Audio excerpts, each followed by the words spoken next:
당신이 평범한 미국의 한 마을을 걷고 있는데 당신의 발 아래 30m쯤 깊이 또 다른 도시가 있습니다. 거리도 있고 가게도 있고 심지어 사람들도 있습니다. 당신이 한 번도 본 적 없는 미국에 오신 것을 환영합니다. 16번부터 시작하겠습니다. 포틀랜드 오리건은 서부 개척 시대처럼 보이지 않지만 1800년대 중반에는 세계에서 가장 위험한 항구 중 하나였습니다.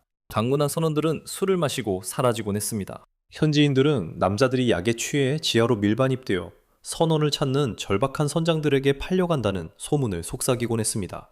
이 이야기는 극적으로 들리며 도시 전설일 가능성이 크지만 터널은 실제 존재합니다. 상하이 터널로 알려져 있습니다. 19세기 후반까지 이 터널들은 포틀랜드의 역사적인 도심을 가로질러 부두까지 곧장 이어졌습니다. 이 터널들은 지역 상점들의 지하실과 연결되어 있어서 물건을 옮기기 쉽게 해주었습니다. 또한 아평굴, 술집, 심지어 감금실로도 사용되었습니다. 현재 대부분 터널은 봉인됐지만 옛 차이나타운의 일부 바에서는 아직 출입할 수 있습니다. 방문객들은 여전히 방에서 금속성 소리를 들었다고 합니다. 파이프 소리일까요? 상상력 때문일까요? 아니면 포틀랜드에 묻히지 않은 과거일까요? 하지만 모든 지하도시는 비밀스럽게 시작된 것은 아닙니다. 어떤 곳은 지상도시가 사라지면서 만들어졌죠. 15번입니다. 시애틀은 지하도시를 계획하지 않았습니다. 그냥 불에 타서 그렇게 된 겁니다. 1889년 6월 6일 한 페인트 가게에서 접착제 냄비가 넘어졌습니다. 다음날 아침이 되자 시내 상업지구 전체와 4개의 부두 그리고 철도 터미널이 모두 잿더미로 변해버렸습니다. 사망자는 없었고 도시는 이 비극을 도약의 기회로 삼았습니다. 시애틀은 더 크고 튼튼하게 재건되었습니다. 나무 대신 벽돌과 돌이 사용됐죠. 인구도 2배로 늘었습니다. 그리고 거리들은요? 거리는 끊임없는 홍수를 막기 위해 30피트나 높아졌습니다. 하지만 새로운 도시가 세워질 때 옛 도시는 그대로 남아 있었습니다. 파이오니어 스퀘어 아래에는 시애틀의 원래 거리와 상점, 인도가 어둠 속에 완벽하게 보존된 채 계속 존재했습니다. 수년간 사람들은 그곳을 계속 사용했습니다.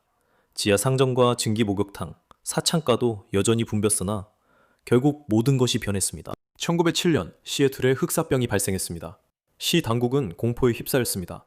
쥐들이 원인으로 지목되었습니다. 지하에 있던 모든 사람들은 쫓겨났고 통로는 봉인되었습니다. 입구는 벽돌로 막혔습니다. 대부분의 사람들은 1960년대까지 터널에 대해 잊고 있었습니다. 도시 재개발로 인해 지하 세계가 드러났고 시 당국은 이를 철거하려 했지만 실패했습니다. 50만 명 이상이 보존 청원에 서명했습니다. 오늘날에는 지하 투어가 있어서 예전 시애틀의 모습과 빛바랜 상점, 유령 같은 거리 등을 여전히 볼 수 있습니다. 하지만 시애틀만이 자기 위에 다시 지어야 했던 도시는 아니었습니다. 14번 세크라멘토는 시애틀과는 정반대입니다. 불에 타지 않고 물에 잠겼습니다. 1861년에서 62년 겨울, 따뜻한 비가 시에라 마드레 산맥에 눈을 녹였습니다. 그 모든 물이 한꺼번에 쏟아져 내려와서 세크라멘토 외에는 갈 곳이 없었습니다. 그리고 그 일은 또 일어났고 또 반복됐습니다. 1월 2일 되자 홍수가 너무 심해서 주지사는 배를 저 저택으로 가서 2층으로 들어가야 했습니다. 사람들은 세크라멘토가 범람원에 있다는 걸 깨닫고 도망치는 대신 도심을 위로 쌓기 시작했습니다. 그 후 15년 동안 도시는 10에서 20피트까지 높아졌습니다. 건물들은 거대한 스크롤잭으로 들어 올려졌습니다. 새로운 도로들이 만들어졌지만 기존 도로들은 그대로 남겨졌고 그 도로들은 세크라멘토의 지하가 되었습니다. 옛 지하실들은 술집, 도박장, 그리고 응접실로 바뀌었습니다. 사업은 도시가 발전하여 그곳을 버리고 떠날 때까지 번창했습니다. 오늘날 그곳들은 사람들이 어떻게 살았는지 알 수 있는 장소입니다. 세크라멘토에서는 사람들이 지하를 떠났지만 한 마을에서는 영원히 벗어나지 못했습니다. 13번 센트레일리아 펜실베이니아는 석탄 위에 세워진 도시였습니다. 그리고 1962년 5월 그곳에 불이 붙었습니다. 메모리얼 데이 직전 마을 사람들은 예전 방식대로 쓰레기 매립지를 태워서 정리하기로 했습니다. 하지만 아무도 이 마을이 오래된 탄광 위에 세워졌다는 사실을 몰랐습니다. 곧 불길이 석탄층에 옮겨 붙으면서 지옥불로 변했습니다. 처음에는 도시가 화재를 통제하는 것처럼 보였지만 곧 땅속에서 연기가 새어나오기 시작했습니다. 공기는 독성이 되었고 일산화탄소가 지하실을 가득 채웠습니다. 사람들은 떠나기 시작했습니다. 처음에는 천천히였죠. 몇몇 주민들은 버티려고 했습니다. 1983년 12살 소년이 유독 가스로 가득 찬 싱크홀에 빠져 거의 죽을 뻔한 일이 있었습니다. 그것이 끝이었습니다. 연방정부가 개입해 4,200만 달러의 마을을 매입하고 거의 모든 건물을 철거 대상으로 지정했습니다. 주민들은 대피했습니다. 법적 분쟁은 수십 년 동안 계속됐고 그동안 불길은 거리 아래에서 계속 타올랐습니다. 오늘날에는 단 5명만이 남아 있습니다. 2002년에 이 마을의 우편번호가 폐지되었습니다. 그리고 이 불길은 앞으로 250년 더 탈 것으로 예상됩니다. 이런 지도 탐험을 좋아하신다면 구독 버튼을 꼭 눌러주세요. 왜냐하면 제 커리어가 완전히 지하로 들어가 버렸거든요. 어쨌든 모든 지하 공간이 우연히 생긴 것은 아닙니다. 어떤 곳들은 일부러 눈에 띄지 않게 지어진 곳도 있습니다. 12번입니다. 금주법이 로스앤젤레스를 강타했을 때 이 도시는 술이 끊긴 게 아니라 지하로 들어갔습니다. LA 거리 아래에는 터널이 11마일에 걸쳐 뻗어 있었고 이 터널들은 술집, 지하실, 그리고 비밀 주점을 연결했습니다. 낮에는 킹에디 살론 같은 곳이 평범한 피아노 가게로 보였지만 밤이 되면 천사의 도시, 지하 깊숙한 곳에서 번성하는 핫플레이스가 되었습니다. 금주법은 1933년에 끝났지만 터널은 여전히 유명인들에게 쓰임새가 있었습니다. 할리우드는 급성장하고 있었고 카메라도 폭발적으로 늘고 있었습니다. LA의 악명 높은 핫플레이스 일부는 스타들이 파파라치를 피하도록 터널을 사용했습니다. 세실 호텔에는 하워드 휴즈 등 A급 스타들이 자주 찾던 플레이어스 클럽으로 연결된 터널이 있었습니다. 호텔이 문을 닫으면서 터널은 도시 전설로 남아 있었지만 2012년에 건물 리노베이션 작업을 하던 노동자들이 우연히 그 터널을 발견했습니다. 그리고 이제부터 상황이 진지해집니다. 11번입니다. 보스턴은 혁명 전설 하면 바로 떠오르는 도시죠. 그래서 당연히 도시 아래에 터널이 있다는 소문이 돌고 있습니다. 영국군의 발밑에서 움직이던 군인들, 아무도 모르게 빠져나가던 조지 워싱턴. 하지만 대부분은 과장된 이야기입니다. 보스턴은 터널을 만들기에 적합한 도시가 아닙니다. 지하 수위가 높거든요. 도시의 많은 곳이 매립지 위에 있어 깊이 파면 땅이 불안정하고 위험합니다. 하지만 그 아래에 아무것도 없다는 뜻은 아닙니다. 지금은 대부분의 입구가 봉인되어 있습니다. 그래서 보스턴의 지하에는 여전히 소문이 무성하죠. 가장 좋은 은신처는 실제로 확인할 수 없는 곳입니다. 도시 북쪽 끝에는 금주법 시대에 터널이 유용하게 쓰였다는 전설이 있습니다. 밀주업자들이 그 터널을 통해 불법수를 밀수하며 연방 요원들보다 한 발 앞서 움직였다고 합니다. 어느 날에는 공사로 인해 대부분의 터널이 막혀버렸습니다. 남아있는 것들은 접근할 수 없고 기록도 남아있지 않으며 과장되기 쉽죠. 하지만 보스턴만이 지하에 무언가를 숨기고 있는 도시는 아닙니다. 12. 뉴욕. 잠들지 않는 도시일지 몰라도 버젓이 있는데도 잘 눈치채지 못하는 것들이 정말 많죠. 월도프 아스토리아 호텔은 90년이 넘었지만 여전히 고전적인 럭셔리의 상징입니다. 이 도시에서 가장 유명한 건물 중 하나지만 숨겨진 비밀이 있습니다. 바로 61번 선로입니다.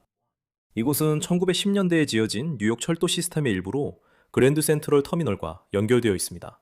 하지만 이 선로는 승객을 위해 설계된 것이 아니었습니다. 대신 이 선로는 재와 잔해를 운반하기 위해 설계된 발전소의 일부였습니다. 그리고 1944년 프랭클린 D 루즈벨트가 방문하지 않았다면 완전히 잊혀졌을 것입니다. 대통령은 소문처럼 소아마비를 숨기기 위해서가 아니라 자신의 물건을 보관하기 위해 이곳을 사용했습니다. 그 후로 61번 선로는 전설이 되었고 패션쇼가 그곳에서 열리기도 했습니다. 유명한 예술가 앤디 워홀은 1965년에 이곳에서 파티를 열었습니다. 그리고 9.11 테러 이후 관계자들은 이곳을 UN 대표들의 탈출 경로로 고려하기도 했습니다. 유지보수팀이 이곳을 관리하지만 출입은 엄격히 금지되어 있습니다. 수천 명이 매일 이곳 위를 지나가지만 존재를 알지 못합니다. 모든 지하 공간이 숨겨지거나 불법적인 것은 아니었습니다. 일부는 영구적으로 사용하도록 설계되었습니다. 9번째. 모든 지하 도시는 불법 활동에 사용된 것은 아니었습니다. 캔자스 시티는 의도적으로 지하로 내려갔습니다. 세계에서 가장 큰 지하 비즈니스 단지가 그곳에 있습니다. 미주리강 북쪽 절벽 아래 160피트 깊이에 묻혀있는 곳에서 여러분은 서브트로폴리스를 찾을 수 있습니다. 개발자들은 석회암 광산에서 5,500만 평방피트를 깎아냈습니다. 심지어 포장되고 조명이 설치된 도로가 10.5마일이나 있습니다. 하지만 왜일까요? 연중 내내 자연적으로 안정된 환경과 섭씨 18도에서 21도, 화씨 65도에서 70도의 쾌적한 온도 때문입니다. 악천후도 없고 폭염도 없고 토네이도도 없습니다. 그래서 창고들이 들어섰습니다. 제조업체, 사무실, 심지어 우체국까지 들어섰습니다. 오늘날 55개가 넘는 회사들이 그곳에서 운영되고 있습니다. 지하로 간다고 항상 악당의 아지트가 되는 것은 아닙니다. 일부 지하 프로젝트는 사업과 무관했습니다. 8번째, 워싱턴 DC는 미국에서 가장 유명한 랜드마크들이 있는 곳입니다. 하지만 H 스트리트로 가면 좁은 골목에 또 다른 무언가가 숨겨져 있습니다. 만약 그곳을 통과할 수 있었다면 실제로는 불가능하지만 결국 백악관 지하실로 이어집니다. 남북전쟁 당시 윈필드 스콧 장군은 수도가 함락될 수 있다고 두려워했습니다. 그는 최후의 저항 장소로 재무부 건물을 선택했습니다. 단단한 화강암 건물로 방어가 가능하고 지하에 있습니다. 공격은 일어나지 않았지만 그 생각은 남았습니다. 제2차 세계대전 동안 백악관은 공습에 취약해 보였습니다. 백악관 지하실과 재무부 별관을 연결하는 761피트 길이의 터널이 급히 파였습니다. 안에는 음식, 가구, 비품이 비치된 금고가 있었습니다. 대통령들은 때로는 안전을 위해, 때로는 반전 시위대를 피하기 위해 이곳을 이용했습니다. 대통령 측근들은 그 터널로 애인들을 몰래 데려왔습니다. 이후 냉전이 모든 걸 바꿨습니다. 백악관 바로 아래에는 더 깊은 벙커, 즉 대통령 비상작전센터가 건설되었습니다. 이곳은 핵공격 이후에도 미국 정부가 계속 운영될 수 있도록 설계된 곳입니다. 그리고 워싱턴은 여기서 멈추지 않았습니다. 7번째입니다. 워싱턴에서 서쪽으로 48마일을 가면 블루몬트, 버지니아와 B구역에 도착하게 됩니다. 공식적으로는 이곳이 기상 관측소로 시작되었습니다. 그래서 이곳은 마운트 웨더로 알려져 있습니다. 오늘날에는 피마 시설로 사용되고 있지만 이 장소는 산 아래에 거대한 지하 복합단지를 숨기고 있습니다. 방폭문, 자체 급수시설, 비상전력, 병원, 숙소, 심지어 화장장까지 갖추고 있습니다. 이 시설은 쿠바 미사일 위기 때 준비되었습니다. 하지만 마운트 웨더와 워싱턴을 잇는 터널이 있다는 확인은 없었습니다. 50마일에 이르는 거리를 비밀리에 굴착하는 건 매우 힘들 것입니다. 하지만 소문은 결코 사라지지 않았습니다. 그러나 국가의 계획은 워싱턴 아래에서만 멈추지 않았습니다. 마운트 웨더는 정부 기능 유지를 위한 시설이었습니다. 다음 시설, 그건 전쟁을 위한 것이었죠. 6번째, 1950년대 미국은 가혹한 현실에 직면했습니다. 워싱턴이 핵공격에서 살아남지 못할 수도 있다는 것이었죠. 그래서 두 번째 펜타곤이 펜실베이니아의 블루리지 산맥에 건설되었습니다. 1953년에 사이트 R이 완공되었고 오늘날 가치로 수십억 달러가 소요되었습니다. 그 안에는 발전소, 저수지, 식량 저장고, 지휘실, 심지어 바까지 있습니다. 실제 펜타곤이 파괴된다면 이곳이 그 역할을 대신하게 됩니다. 딕 체니 부통령은 9.11 테러 이후 그곳으로 대피했습니다. 터널은 매우 커서 3층짜리 건물 여러 채를 수용할 수 있습니다. 그리고 정부의 계획은 펜타곤에서 멈추지 않았습니다. 5번째, 웨스트 버지니아주 화이트 설퍼 스프링스에 있는 그린브라이어 호텔은 1913년부터 영업해왔습니다. 이 호텔에는 28명의 대통령이 머물렀고 2차 세계대전 당시 중요한 국제회의도 개최했습니다. 그래서 이곳은 완벽한 장소가 되었습니다. 냉전 시기 국방부는 비상대책을 마련했으나 의회는 그러지 못했습니다. 그래서 1959년에 이 호텔은 새로운 건설 프로젝트를 시작했습니다. 투숙객들은 더 넓어진 숙박시설을 이용하게 됐고 이곳은 웨스트 버지니아 윙이라는 별명을 얻었습니다. 하지만 다른 일이 있었습니다. 지하에서 무언가 진행 중이었죠. 프로젝트 그릭 아일랜드. 바로 그 아래에 지어진 거대한 벙커였습니다. 폭 12피트 높이 10피트 두께 18인치, 무게는 25톤입니다. 그리고 그건 단지 하나의 방폭문일 뿐이죠. 그런 문이 3개나 있었습니다. 그 문 뒤에는 535명의 모든 국회의원들을 최소 60일 동안 편안하게 수용할 수 있는 시설이 있었습니다. 그들은 그곳에서 먹고 자며 운동하고 입법 활동도 할 수 있었고 아무도 그 위치를 알 수 없었습니다. 벙커는 냉전 긴장이 고조되는 30년 동안 계속 보급되었지만 아무도 실제로 사용한 적은 없었습니다. 1992년 워싱턴 포스트의 조사로 인해 벙커의 존재가 드러났습니다. 며칠 만에 그곳은 폐쇄되었습니다. 그곳은 관광 명소가 되었지만 오늘날에는 데이터 센터로 사용되고 있습니다. 하지만 어떤 계획들은 건물 아래에 숨기기에는 너무 거대합니다. 4번째, 세상의 종말을 위해 얼마나 많은 것을 챙길 수 있을까요? 사실 엄청나게 많이 챙길 수 있습니다. 왜냐하면 지하에 마을들이 있기 때문이죠. 그리고 샤이엔산도 있습니다. 2000지피트의 단단한 암석 아래에 있는 도시죠. 이곳은 1961년부터 1966년 사이에 지어졌으며 히로시마와 나가사키에 투하된 폭탄보다 1000배나 더 강력한 핵 공격도 견딜 수 있도록 설계되었습니다. 이곳은 5.1에이커의 면적을 차지하고 있으며 70만 톤의 화강암을 파내어 만들어졌습니다. 내부에는 거대한 스프링 위에 설치된 15개의 대형 건물이 있어 충격파로부터 격리되어 있습니다. 체육관, 기숙사, 병원, 저수지, 지휘센터 등이 있습니다. 심지어 서브웨이 샌드위치 식당도 있습니다. 이곳에는 150만 갤런의 물을 저장할 수 있는 자체 저수지도 있습니다. 이 산은 핵공격 시 외부와 차단된 채 몇 달 동안 자체적으로 기능할 수 있습니다. 하지만 모든 지하 대피소가 공무원들을 위한 것은 아니었습니다.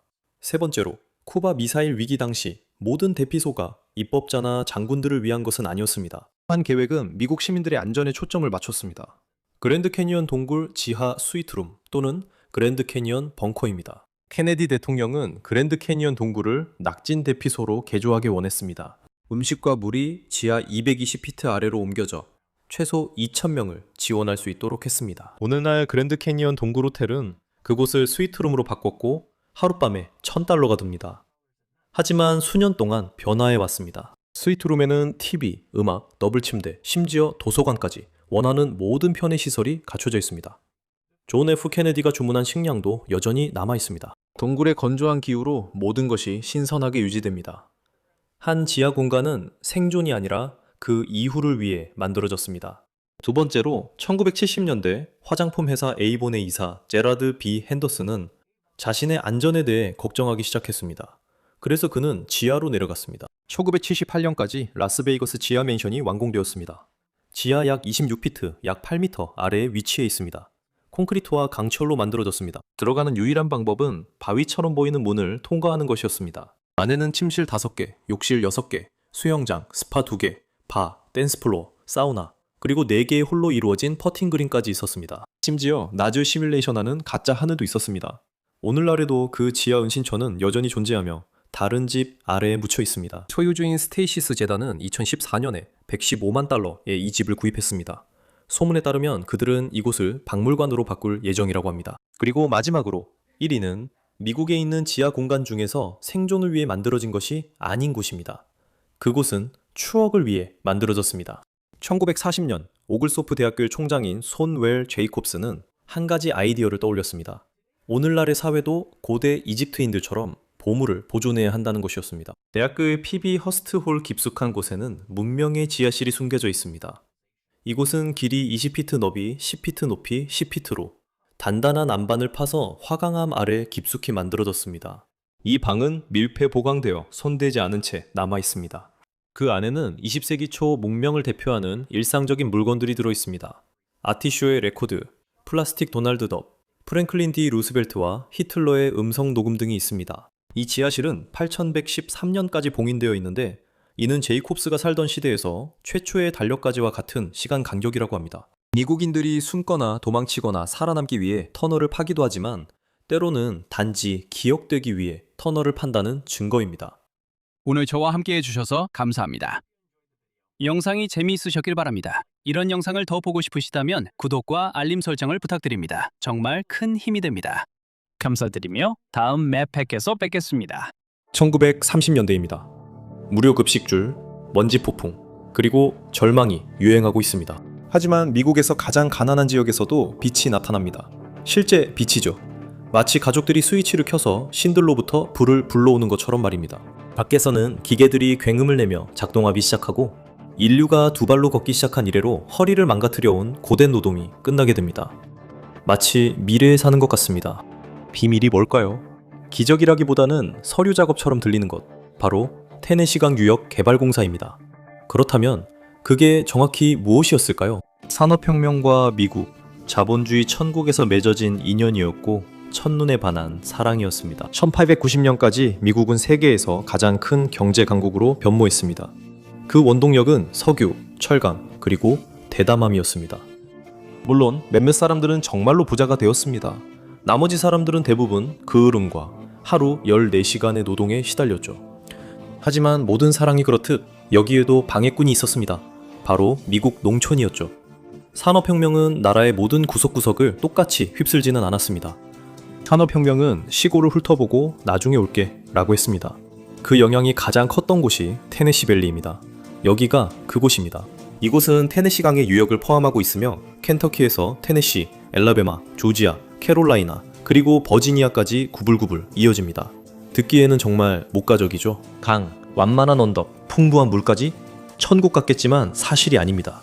테네시 유니언 카운티 농장주의 1%만이 실내 배관 시설을 갖추고 있었습니다. 계곡 전체를 통틀어 100명 중 단 3명만이 전기를 사용할 수 있었습니다. 나머지 사람들은 전기를 1930년대판 암호화폐처럼 곁눈질하며 바라보고 있었죠. 기술 디톡스라고 생각해보세요. 하지만 위생 상태는 훨씬 열악했습니다.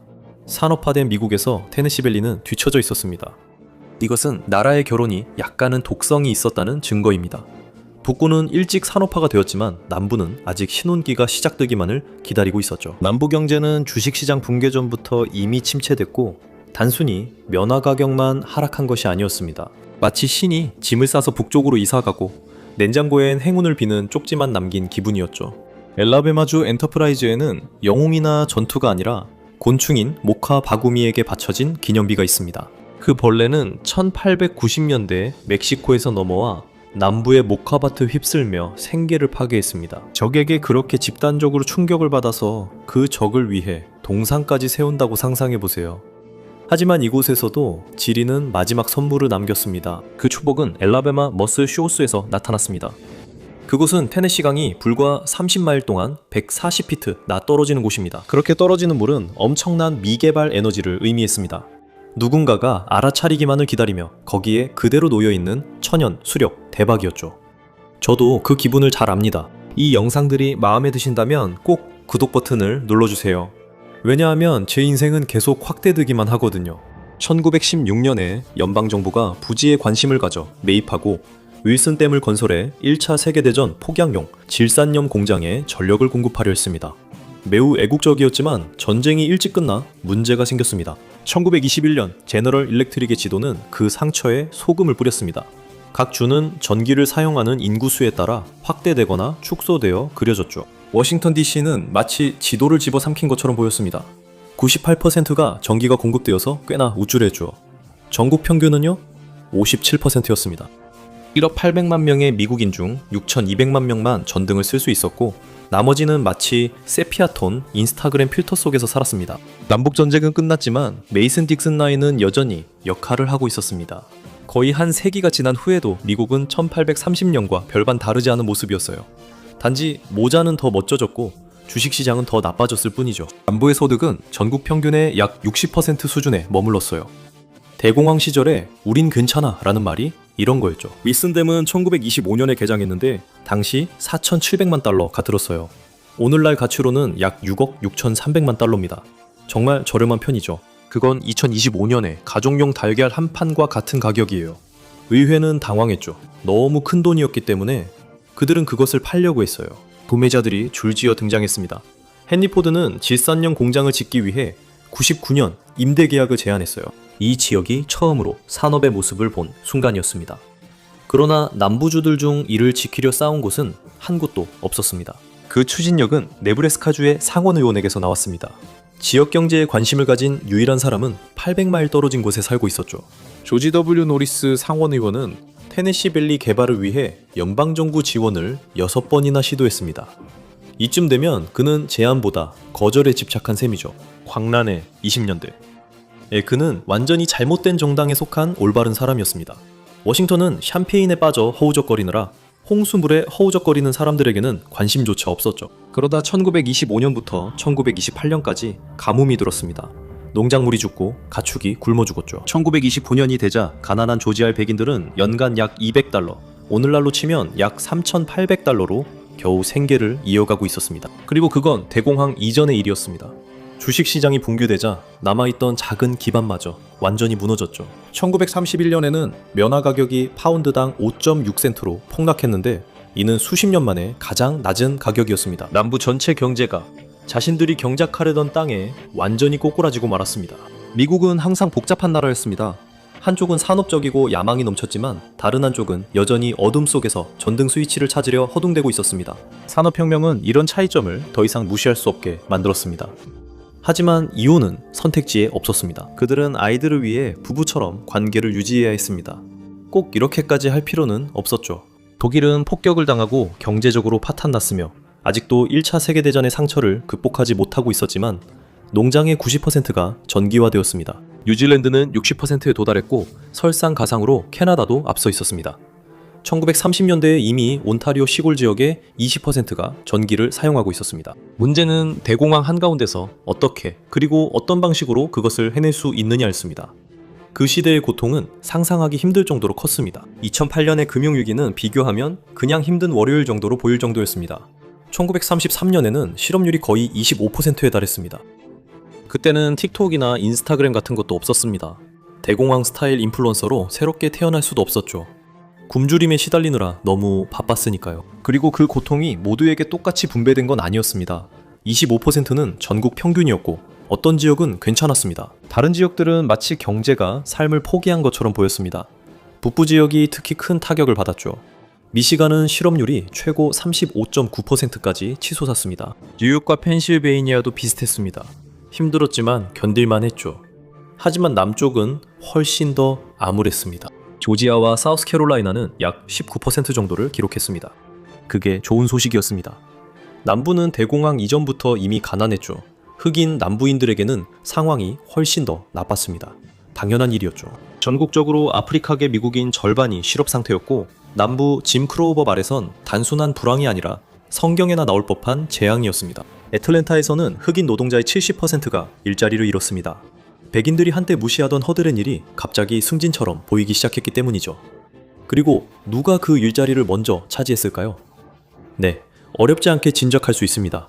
처음 몇 년간은 희망이 없었고 대공황은 계속 악화됐습니다. 많은 남부 사람들, 특히 테네시밸리 지역 사람들은 후보빌에서 사는 것이 오히려 나은 삶이라고 생각했을 겁니다. 그래서 많은 이들이 그 생각을 시험해보기 위해 북쪽으로 이주했죠. 그곳의 상황은 남부의 다른 지역보다도 더 열악했습니다. 매년 홍수가 발생해 1만 1000평방마일이 잠겼고 표토가 쓸려나가 작물도 사라졌습니다. 700만 에이커의 농지가 황폐해졌고 매년 산불로 숲의 10%가 사라졌습니다. 마치 지구가 남부를 정말 미워하는 것 같았죠. 유니언 카운티로 돌아가 보면 1인당 소득은 전국 평균의 44%에 불과했습니다. 인구의 30%가 말라리아에 걸려 있었습니다. 대공황이 남부에 큰 타격을 줬다면 테네시밸리는 제대로 턱을 맞은 셈이었습니다. 그리고 1933년 프랭클린 D 루스벨트가 도착했습니다. 그는 마치 정치판의 테마사처럼 등장했습니다. 취임한 지 2달도 안 되어 FDR은 테네시강 유역개발공사법에 서명했고 이는 큰 약속을 동반했습니다.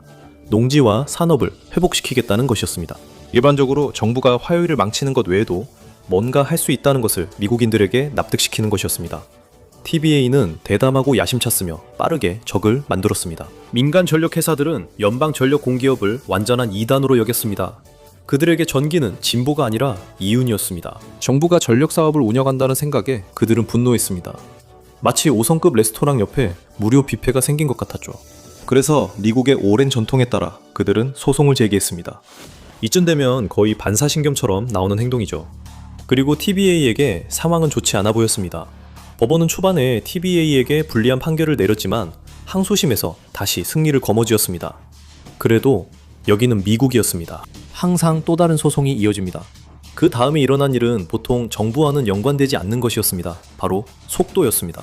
보통 사람들은 연구와 청문회, 그리고 1년이면 내릴 결정을 하려고 5년짜리 계획까지 기대하죠. TBA에게는 그런 여유가 없었습니다. 무슨 좋은 일을 하든 다음 홍수나 재판 날짜가 오기 전에 빨리 해야 했습니다. TBA는 윌슨댐을 인수하는 것으로 시작했습니다. 그곳은 TBA의 첫 본부가 되었고 TBA의 역량을 보여주는 과시였습니다. 머스쇼스는 윌슨댐에서 최초로 전력을 공급받은 지역입니다. 주변 100여 개 마을도 뒤따랐고 전기는 단순히 집을 밝히는 것뿐 아니라 삶을 변화시켰습니다. 수년간 땀 흘리고 햇볕에 타고 경험에 의존해 농사를 짓던 사람들이 마침내 스위치를 켜고 20세기에 합류할 수 있게 되었습니다. 알다시피 모두가 이미 한동안 누리고 있던 그 20세기 말입니다. 문명 2.0, 이제 횃불은 줄어들었습니다. 첫 번째 프로젝트는 클린치 강에 세운 반짝이는 새 댐이었습니다. 노리스 상원의원의 이름을 딴 이 댐은 1933년 10월에 공사가 시작되었습니다. 갑자기 실제로 청구서를 낼 수 있는 정직한 일자리가 생겼습니다. 1년 안에 9,000명, 이 TBA 급여를 받게 되었습니다. 그리고 대부분의 대공황 시기 일자리와 달리 이 노동자들은 노동조합으로 조직돼 있었습니다. 프랭클린 루스벨트 대통령은 노조에 우호적이었고 TBA도 마찬가지였습니다. 그러나 TBA가 항상 긍정적이진 않았고 지역 주민들은 이를 별로 좋아하지 않았습니다. 정부가 와서 농장을 침수시키고 집을 옮기라고 한다고 상상해보세요. 갑자기 집 앞마당이 물가가 되면 고마움을 느끼기 어렵겠죠? 하지만 1930년대에는 평등한 고용 기회가 전혀 없었습니다. 정말로 없었습니다. 그리고 많은 아프리카계 미국인들이 링컨에 당이던 공화당에서 돌아서 FDR에게 표를 던졌지만 그는 시민권의 영웅은 아니었습니다. 뉴딜 정책을 통과시키기 위해 그는 남부 민주당원들의 지지가 필요했고 이는 큰 타협을 의미했습니다. 흑인 노동자들은 거의 기회를 얻지 못했습니다. 기회를 얻더라도 대부분 빗자루나 삽을 들고 일하는 경우가 많았습니다. 설계도를 잡는 일은 없었죠. 건설 현장에서 여성들이 일하는 것? 네, 그런 일은 일어나지 않았습니다. 대공황으로 많은 것이 변했지만 성 역할만큼은 변하지 않았습니다. 안전모를 쓴 여성은 마치 공상과학이나 마녀의 이야기처럼 여겨졌죠. 미국 원주민 문제는 거의 관심을 받지 못했습니다. TVA 저수지는 매장지를 삼켰고 정부는 유해를 다시 묻고 새 묘비를 세우는 것에 그쳤습니다. 조상무덤 위에 호수를 만든 건 안내 책자에 없었지만 새로운 묘비를 세운 건 다행이었죠. 노리스 댐은 값싼 사업이 아니었습니다. 1930년대에는 3,230만 달러로 오늘날 약 7억 2,400만 달러에 해당합니다. 그 과정에서 희생자도 있었습니다. 3,000 가구와 5,300개의 무덤이 옮겨졌습니다. 정부는 이를 진보라고 불렀지만 물속에 잠긴 사람들은 아마 다른 말을 했을 겁니다. 1935년까지 미국 농장의 10곳 중 한 곳만이 전기를 사용할 수 있었습니다. 미국인의 21%가 여전히 농장에서 일했기에 이는 결코 작은 문제가 아니었습니다. 도시를 벗어나면 단순히 현대를 떠나는 것이 아니라 마치 시간여행과 같았습니다. 1936년에는 노리스 댐이 완공되어 가동되기 시작했고 이것은 시작에 불과했습니다. 같은 해의 대법원은 TBA가 합헌이라고 판결했습니다. 그렇게 허가를 받자 이 기관은 더 큰 계획을 세우기 시작했습니다. 9개의 새로운 댐이 승인되었고 그 후 16개가 건설되었습니다. 모두가 알다시피 일단 댐을 짓기 시작하면 멈출 수 없습니다. 이제 마침내 불이 켜질 시간이었습니다. 또 다른 뉴딜 프로젝트가 그것을 가능하게 했습니다. 농촌 전기화국 TBA의 동생 같은 존재로 늦게 나타났지만 결국 공을 인정받았습니다.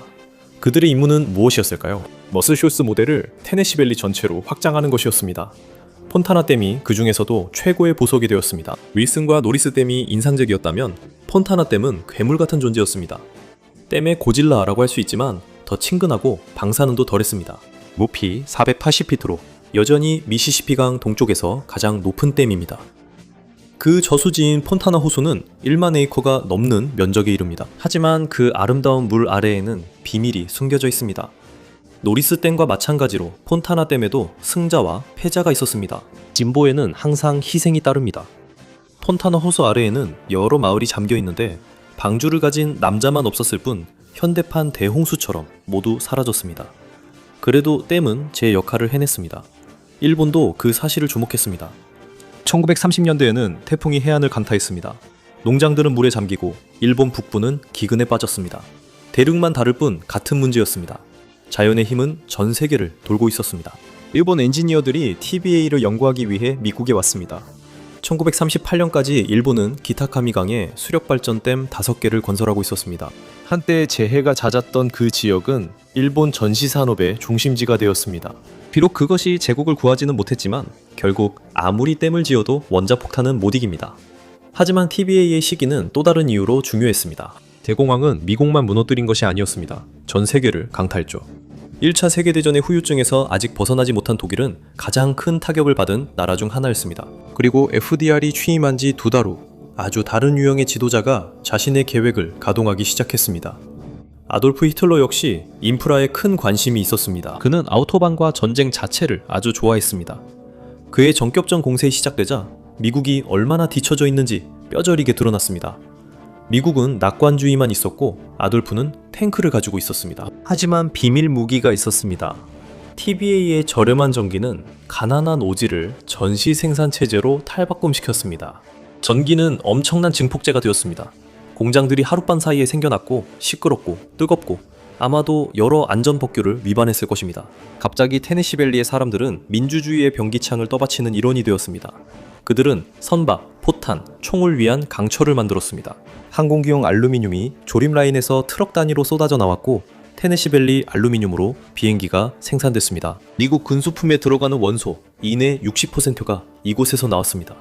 인상적이면서도 두려운 일입니다. 당신의 지역 경제가 폭발하는 것들에 의존하게 되면 성공한 겁니다. 그리고 그건 TBA가 전력을 공급한 가장 폭발적인 프로젝트조차 아니었습니다. 말 그대로 너무나도 많은 전력이 있어서 테네시밸리는 2차 세계대전에서 가장 비밀스러운 프로젝트의 완벽한 장소가 되었습니다. 문명을 끝장낼 수도 있는 무기를 만들려고 할 때는 안정적인 전압이 필요하죠. 1942년 9월 19일 거의 알려지지 않았던 한 장군이 처음으로 중대한 결정을 내렸습니다. 레슬리 그로브스는 테네시의 한 조용한 땅을 선택했습니다. 그곳은 외딴 시골로 옥수수밭에 숨지 않으면 더 조용할 수 없는 곳이었습니다. 그곳은 모든 조건을 충족했고 적 폭격기에서 멀리 떨어져 있으며 노동자를 데려오기에도 녹스빌과 가까웠습니다. 약 1000가구만 살고 있었습니다. 즉 어색하게 퇴거를 통보할 일이 거의 없었고 땅값도 에이커당 48달러로 저렴했습니다. 오늘날 약 940달러 수준입니다. 말해줄 수 없는 무언가를 짓고 있었던 걸 감안하면 가격이 매우 쌌습니다. 무엇보다 전기가 어디에나 있었습니다. 노리스댐과 TBA 전력망은 이곳에서 생산되는 모든 것에 전력을 공급할 준비가 되어 있었고 규모도 엄청났습니다. 정부는 클린치강 인근 5만 9천 에이커 땅을 사들여 완전히 새로운 도시를 건설하기 시작했습니다. 처음엔 사이트 X로 불렸고 이후 클린턴 엔지니어링 웍스, 마지막엔 오크 리치가 되었습니다. 물론 이름만 들으면 은퇴자 마을 같지만 바로 이곳에서 인류는 원자를 쪼개는 방법을 배웠습니다. 맨해튼 프로젝트가 시작되었고 TBA는 집에 불을 밝히던 기관에서 종말을 발명하는 데 일조하는 기관으로 변했습니다. 먼저 실험용 X10 공장이 세워졌습니다. 이곳에서는 우라늄 슬러그가 들어있는 알루미늄 캔을 투입해 화학적 분리 과정을 거쳤습니다. 이로 인해 실험실이 아닌 환경에서 세계 최초로 플루토늄이 만들어졌습니다. 이것이 바로 펜맨 폭탄의 기반이 되었고 오펜하이머가 잠을 이루지 못하게 했으며 크리스토퍼 놀란이 상을 받게 만든 것이었습니다. 미국이 핵시대에 들어서게 된 것은 한때 테네시밸리가 부족했던 것, 즉 전력 때문이었습니다. 15년도 채 되지 않아 가난에 시달리던 시골 지역이 제2차 세계대전 승리에 기여한 동력이 되었고 미국을 초강대국으로 만들었습니다. 절대 꿈을 포기하지 마세요. 특히 연방 자금 지원을 받는다면요. 의회가 서류 작업으로 없앨 뻔한 프로그램 치고는 괜찮았습니다. 하지만 TBA의 이야기는 여기서 끝나지 않습니다. 마을을 침수시키는 것에 만족하지 않고 TBA는 대기까지 건드리기 시작했습니다. 1942년 와츠바 증기발전소를 건설했죠. 그래도 성과는 빠르게 나타났습니다. 너무나 많은 전력이 생기자 TBA는 자체적으로 작은 부업을 시작했습니다. 바로 전기주택 및 농장관리국이었죠. 1930년대 아마존이라고 생각하면 되지만 배송은 느리고 억만장자는 적었습니다. 이 기관은 농부들이 전기레인지, 세탁기, 관계 펌프를 구입할 수 있도록 도왔습니다. 병원도 더 좋아졌고 학교도 마찬가지였습니다. TBA는 심지어 교사가 되기도 했습니다. 농부들에게는 피복 작물을 심는 방법, 밭을 돌려가며 사용하는 방법, 그리고 표토를 보존하는 방법을 가르쳤습니다. 정부가 지원하는 성인 교육이었지만 걸음이 더 많은 버전이었죠. 그리고 홍수 조절 덕분에 매년 내리던 비가 더 이상 매년 위기가 되지 않았습니다. 성경적인 벌이 줄고 더 관리하기 쉬운 불편함만 남았습니다. 저렴한 전기는 노동력을 절약해 주었고 새로운 산업들을 유치했습니다. 테네시 계곡은 완전히 달라졌습니다. 테네시 계곡은 농업 중심의 나쿠 지역에서 수력 발전으로 구동되는 산업 중심지로 기록적인 시간 안에 변모했습니다. 오늘날 미국인 중 농업에 종사하는 사람은 약 1.2%에 불과합니다. 전기는 농사를 짓는 것 외에는 모든 것을 가능하게 만들었습니다. 그래서 제 토마토가 젖은 골판지 마시고 하나에 $5나 할지도 모릅니다. 하지만 제 농사와 달리 테네시 계곡 개발청 TBA에는 해결 방법을 알고 있었습니다. 전쟁이 끝난 후 TBA의 영향력은 일본이 폐허에서 재건하는 데 도움을 주었습니다. 오늘날 일본에는 3,000개가 넘는 댐이 있습니다. 이는 세계에서 네 번째로 많은 수치입니다. 이것은 주로 점령기 동안 미국과 일본의 계획자들 간의 협력 덕분입니다. 그들 중 한 명은 모두가 연기 나는 분화구와 실존적 공포만을 보던 곳에서 기회를 발견했습니다. 일본의 가파른 강과 많은 강수량은 수력 발전의 완벽한 조건이었습니다. 옛 속담처럼 인생이 낙진을 주면 댐을 지으세요. TBA와 일본의 성공은 전 세계에 큰 영향을 미쳤습니다. 1948년까지 댐 건설은 붐을 이루고 있었습니다. 다음은 인도였습니다. 다모다르 강은 끊임없이 범람했기 때문에 인도는 TBA를 보고 우리도 저걸 하겠다고 말했습니다. 도미노가 하나씩 계속 넘어졌습니다. 이란의 쿠제스탄 지역, 콜롬비아의 카우카 계곡, 멕시코의 파팔로아판 분지. 세기 중반에는 TBA를 모방한 것이 많아 테무에서 산 듯한 느낌이었습니다. 2023년까지 전 세계에는 3만 5천 개가 넘는 수력발전댐이 곳곳에 세워졌습니다. 남극을 제외한 모든 대륙에 있었죠. 뭐 시간만 주면 남극에도 생기겠죠.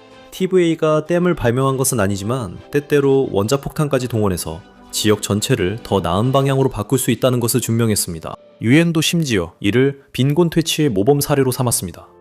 오늘날 전 세계 농촌 인구의 약 80%가 전기를 사용하고 있습니다. 1990년대 초에는 63%였습니다.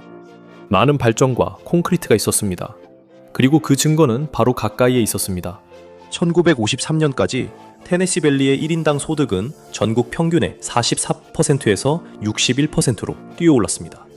한때 전기를 위험한 소문처럼 여겼던 지역치고는 나쁘지 않죠. 그리고 그 말라리아 문제는요? 사라졌습니다. 전기와 배수시설이 모기장과 기도 모임보다 항상 더 효과적이었습니다. 오늘날 TBA는 약 35기가와트의 전력을 생산하고 있습니다. 미국에서 6번째로 큰 공공전력회사입니다. 30개의 댐과 수력발전소, 4개의 석탄발전소, 16개의 천연가스 발전소, 그리고 14개의 태양광 발전소를 운영하고 있습니다. 재생에너지 중에서 외톨이, 외로운 풍력발전소도 하나 있습니다. 여전히 한계를 넘어서며 이 회사는 원자력 발전소 3곳도 운영하고 있는데 이 발전소들은 이 지역 전력의 40%를 공급하고 있습니다. 그리고 여기서 끝이 아닙니다. 더 많은 원자력 발전소가 들어설 예정입니다. AI 붐을 위한 것은 아니지만 이런 발전소들은 분명히 미래의 대학생들이 에세이를 쓰면서 조금 더 똑똑한 챗GPT를 사용할 수 있도록 도와줄 것입니다. 오크리지는 다시 한번 역사를 쓸 준비를 하고 있습니다.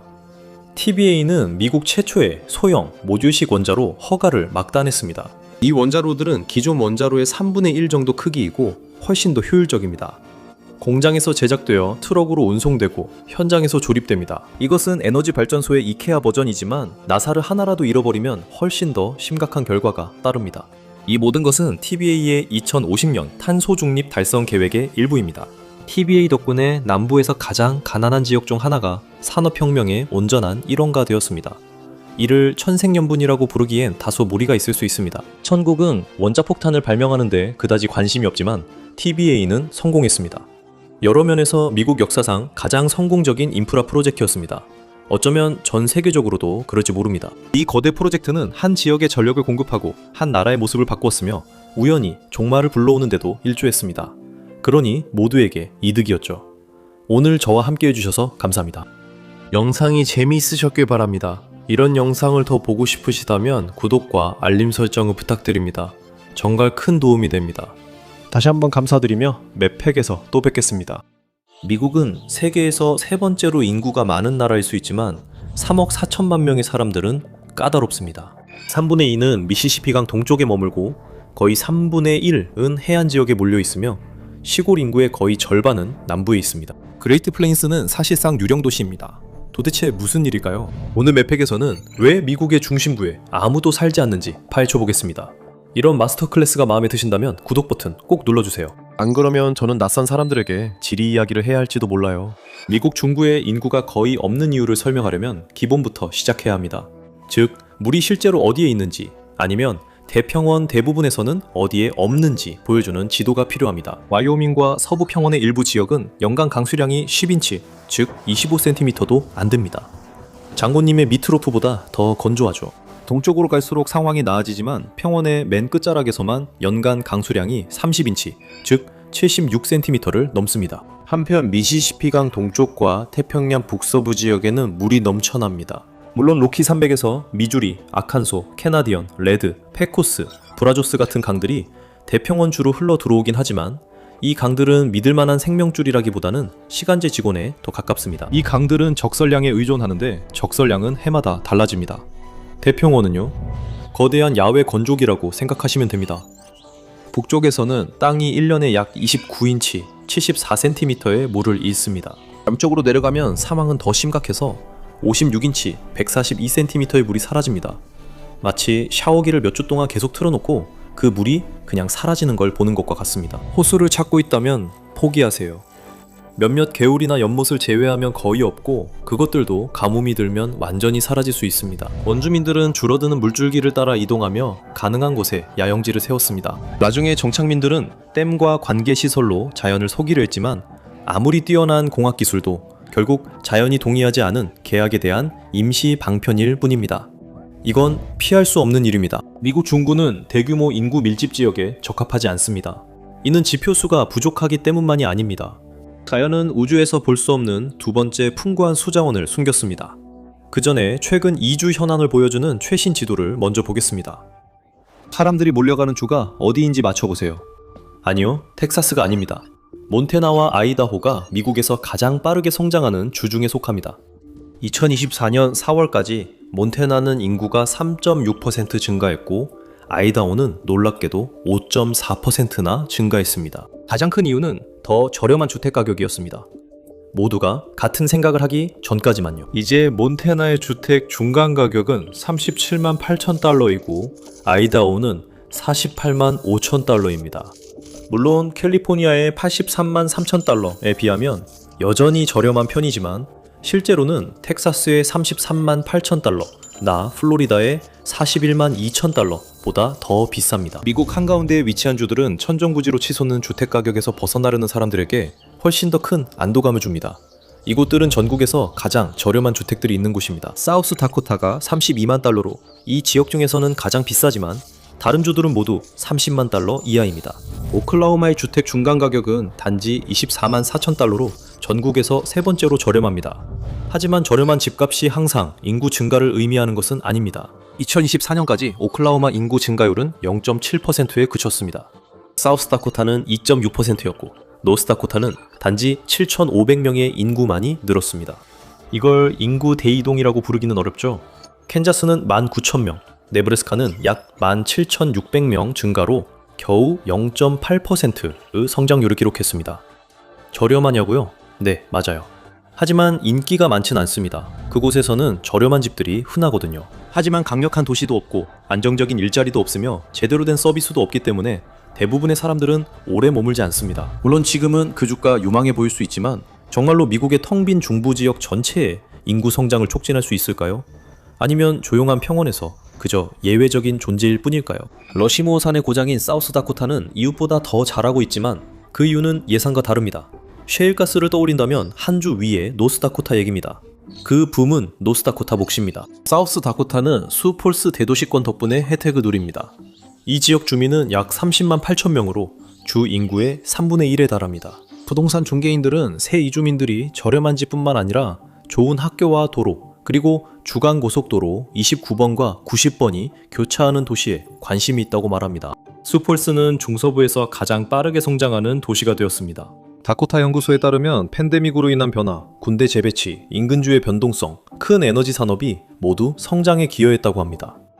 지금까지는 순조롭습니다. 셰일가스 붐의 성장 동력을 실은 노스다코타와 달리 사우스다코타는 사람들을 계속 끌어들이기 위해 특정 산업에 의존할 필요가 없어 보입니다. 하지만 오해하지 마세요. 수폴스조차도 당분간 미국의 선도적인 도시가 되지는 않을 것입니다. 현재 추세가 계속된다면 이 대도시 지역은 2060년쯤에야 겨우 43만 8천 명 정도에 도달할 것입니다. 그 수치는 오늘날 스태튼 아일랜드보다도 적은 숫자입니다. 그리고 그마저도 확실하지 않습니다. 이 가능성에 반하는 요소들이 많습니다. 방해가 되는 것들도 많죠. 우선 이곳의 날씨는 결코 장점이라고 할 수 없습니다. 이 지역의 최고 기온과 최저 기온은 온대 기후에서 예상할 수 있는 수준입니다.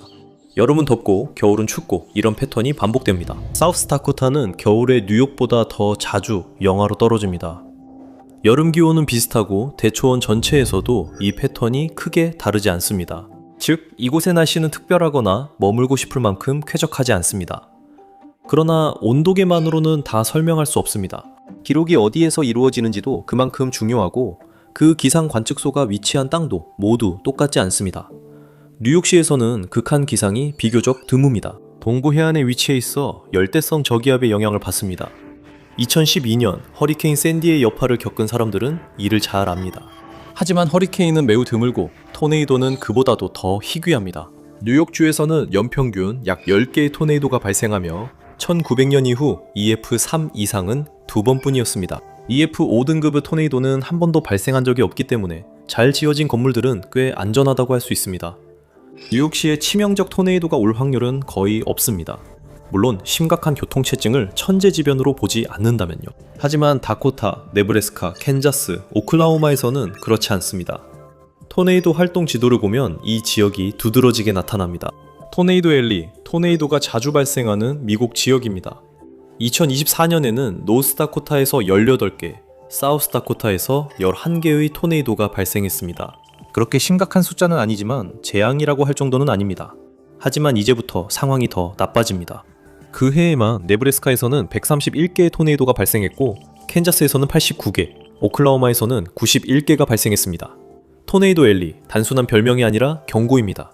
오클라호마 시티에겐 정말 악몽 같은 기록입니다. 도시 자체 인구가 약 71만 3천 명이고 대도시권 인구는 150만 명이 넘기 때문에 오클라호마 시티는 토네이도 앨리의 사격장 안에서 가장 큰 표적입니다. 오클라호마 시티에는 기록 이래 160개 넘는 토네이도가 발생했습니다. 이곳에 산다는 건 폭풍이 언제 오느냐의 문제임을 아는 것입니다. 오클라호마 시티의 토네이도 위험은 단순히 보험료만 올리는 것이 아닙니다.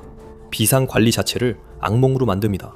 위험이 너무나 상존하기 때문에 도시 계획가들은 공식 대피소조차 짓지 않았습니다. 토네이도는 허리케인과는 다릅니다. 이상하게 들릴 수 있지만 오클라호마 도시 계획가들은 아마 플로리다를 부러워할 것입니다. 이는 선샤인 스테이트를 질투하는 드문 순간일 수 있습니다. 허리케인은 며칠, 때로 몇 주간 추적 가능합니다. 위성으로 당국이 미리 계획하고 대피 명령을 내릴 수 있습니다. 허리케인은 예의 있게 다가오지만 토네이도는 갑자기 닥칩니다. 기상학자들이 토네이도를 예측하기 위해 할 수 있는 최선은 토네이도를 발생시킬 수 있는 대규모 기상 조건을 추적하는 것입니다. 하지만 실제로 일어날지는 우리 힘으론 어쩔 수 없습니다. 그래서 오클라호마 시티 주민들은 해결책을 찾았습니다. 대부분의 사람들은 집 안에 대피소를 만들어 도로를 막지 않고 숨을 수 있는 공간을 마련합니다. 이렇게 하면 긴급 구조대가 다닐 길이 확보되고 이것이 바로 토네이도 앨리의 현실입니다. 이곳에서는 지형이 항상 마지막 결정을 내립니다. 여기서 미국 중부를 진짜 괴롭히는 게 바로 이 지형입니다. 이 땅은 기본적으로 토네이도를 위해 설계된 것과 같습니다. 이곳은 캐나다의 찬 공기와 멕시코만의 덥고 습한 공기 사이 한가운데에 위치합니다. 기본적으로 그레이트 플레인스는 냉동 창고와 11단으로 켜진 화로 사이에 끼어 있는 셈입니다. 그리고 서쪽에는 더 건조하고 시원한 공기가 있는 로키 산맥이 있습니다. 그래서 따뜻한 공기와 차가운 공기 흐름이 그레이트 플레인스에서 결국 만나게 됩니다. 그러면 무슨 일이 일어날까요? 열대지방에서 온 덥고 습한 공기는 위로 치솟고 캐나다와 로키 산맥에서 온 차갑고 건조한 공기는 아래로 내려옵니다. 그 충돌이 혼란을 일으켜 슈퍼셀이라고 불리는 강력한 폭풍을 만들어냅니다. 봄은 겨울의 추위가 여름의 더위로 바뀌는 시기이기 때문에 이런 현상이 가장 많이 일어납니다. 그래서 토네이도 시즌의 절정인 5월과 6월의 활동이 가장 활발해집니다. 하지만 공기 흐름만이 전부는 아닙니다. 미국 중부는 넓고 평평합니다. 이곳은 토네이도에게 최적의 장소입니다. 토네이도는 건조하고 평평한 땅에서 잘 발생하며 그레이트 플레인스라는 이름도 그냥 붙여진 게 아닙니다. 여긴 산도, 큰 호수도, 바람을 막을 것도 없습니다. 불안정한 공기만이 문제를 일으키고 끝없이 회전할 공간만 있습니다. 말 그대로 완벽한 폭풍입니다. 하지만 토네이도 앨리에 대해 한 가지 알아둘 점이 있습니다. 이곳은 고정된 장소가 아니라는 것입니다. 지난 수십 년 동안 앨리의 중심이 동쪽으로 이동했습니다. 텍사스는 2024년에 169개의 토네이도로 1위를 차지했고 아이오와와 네브래스카는 각각 131개를 기록했습니다. 하지만 캔자스는 더 이상 토네이도의 왕이 아닙니다. 일리노이는 126개, 미주리는 105개, 플로리다는 103개, 루이지애나는 92개를 기록했습니다. 이 주들은 들판 외에도 다양한 것을 제공해 인구가 많습니다. 머물 가치가 있다면 사람들은 폭풍에도 나무려 할 것입니다. 대평원 지역에서는 농업을 제외하면 그다지 다른 것이 많지 않습니다. 젊은 시절에 시어도어 루스벨트만큼 대평원을 낭만적으로 본 사람은 없었습니다. 그는 노스다코타주 메도라에서 소 목장도 운영했습니다. 그에게 이 놀라운 풍경들은 도피처였습니다. 그의 첫 번째 아내와 어머니는 1884년 발렌타인데이에 같은 날 세상을 떠났습니다. 그는 마음을 정리하려 이곳에 왔지만 루스벨트도 오래 머물지 않았습니다. 그의 목축업은 그다지 성공적이지 않았고 원인은 또다시 뻔한 이야기, 바로 혹독한 기후였습니다. 1886년에서 87년 겨울은 시베리아처럼 평야를 강타했습니다.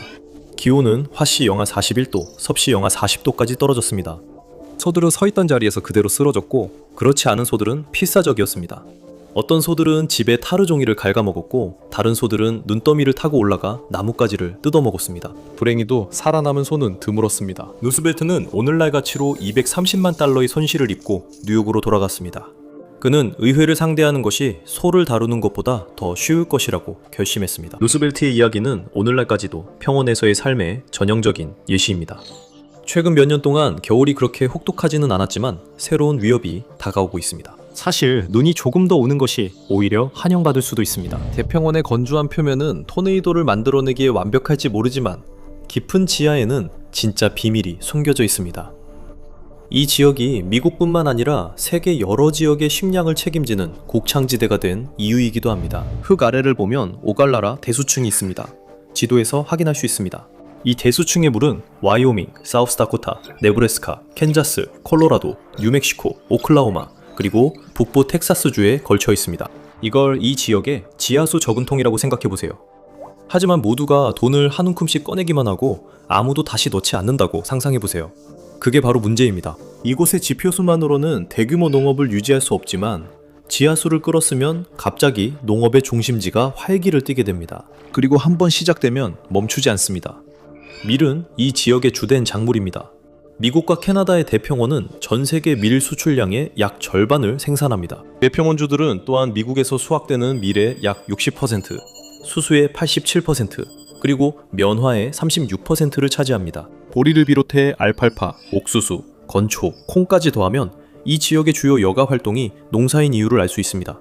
왜냐하면 달리 할 수 있는 게 없으니까요. 고기를 먹는 사람이라면 대평원산 고기를 먹고 있을 확률이 높습니다.